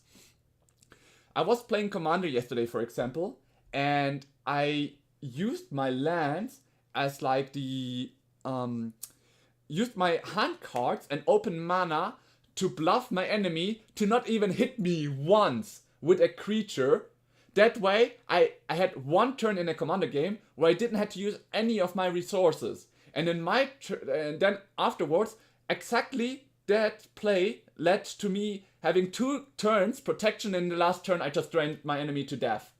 So bluffing can sometimes be very strong. That's also the reasoning why I made the use the Phoenix down, a card on my field, to get Yuriko back, to bring more pressure into the enemy. I have a field, I have cool creatures. You can keep hitting me with your menace creature, because I don't fucking care, because I'm gonna keep on my board and keep on trying to pressure him. He had only one card in the hand. I'm not sure what it was, but whatever it was, he cannot use it to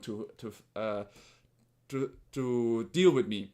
And with the cards and things I had, like in the worst case, once he had nothing, I print Mivu and I get life back, and then he's gonna be in deep shit. So that was the way I pressured him. In any case, with that being said, we did our draft today. Maybe I'm gonna do another one, but in the afternoon, we are gonna watch the modern games play out. I'm gonna be commentating, so I will be talking a lot with you guys. I would love for you guys to join in and have nice conversations. And in any case, if you were just partwise here, or if I should do in between some draft things to keep going from what we just started today, I'm fine with it. But for now, I'm gonna go into my midday break. I might close the stream, but I will reopen it in like an hour. Like around an hour, I will start streaming again, so we can go through the decks that the players will play, so you get a little bit of understanding in the game and the combos of the decks and everything. So we can go into what's gonna be the biggest issue when they are playing against each other. In any case, thanks everyone for watching. It was a lot of fun. I'm happy to see a new face. Some Farkot. I hope you will be joining in our future streams. I would really like it. And see you in around an hour. Around an hour, maybe earlier. Thanks everyone. Goodbye.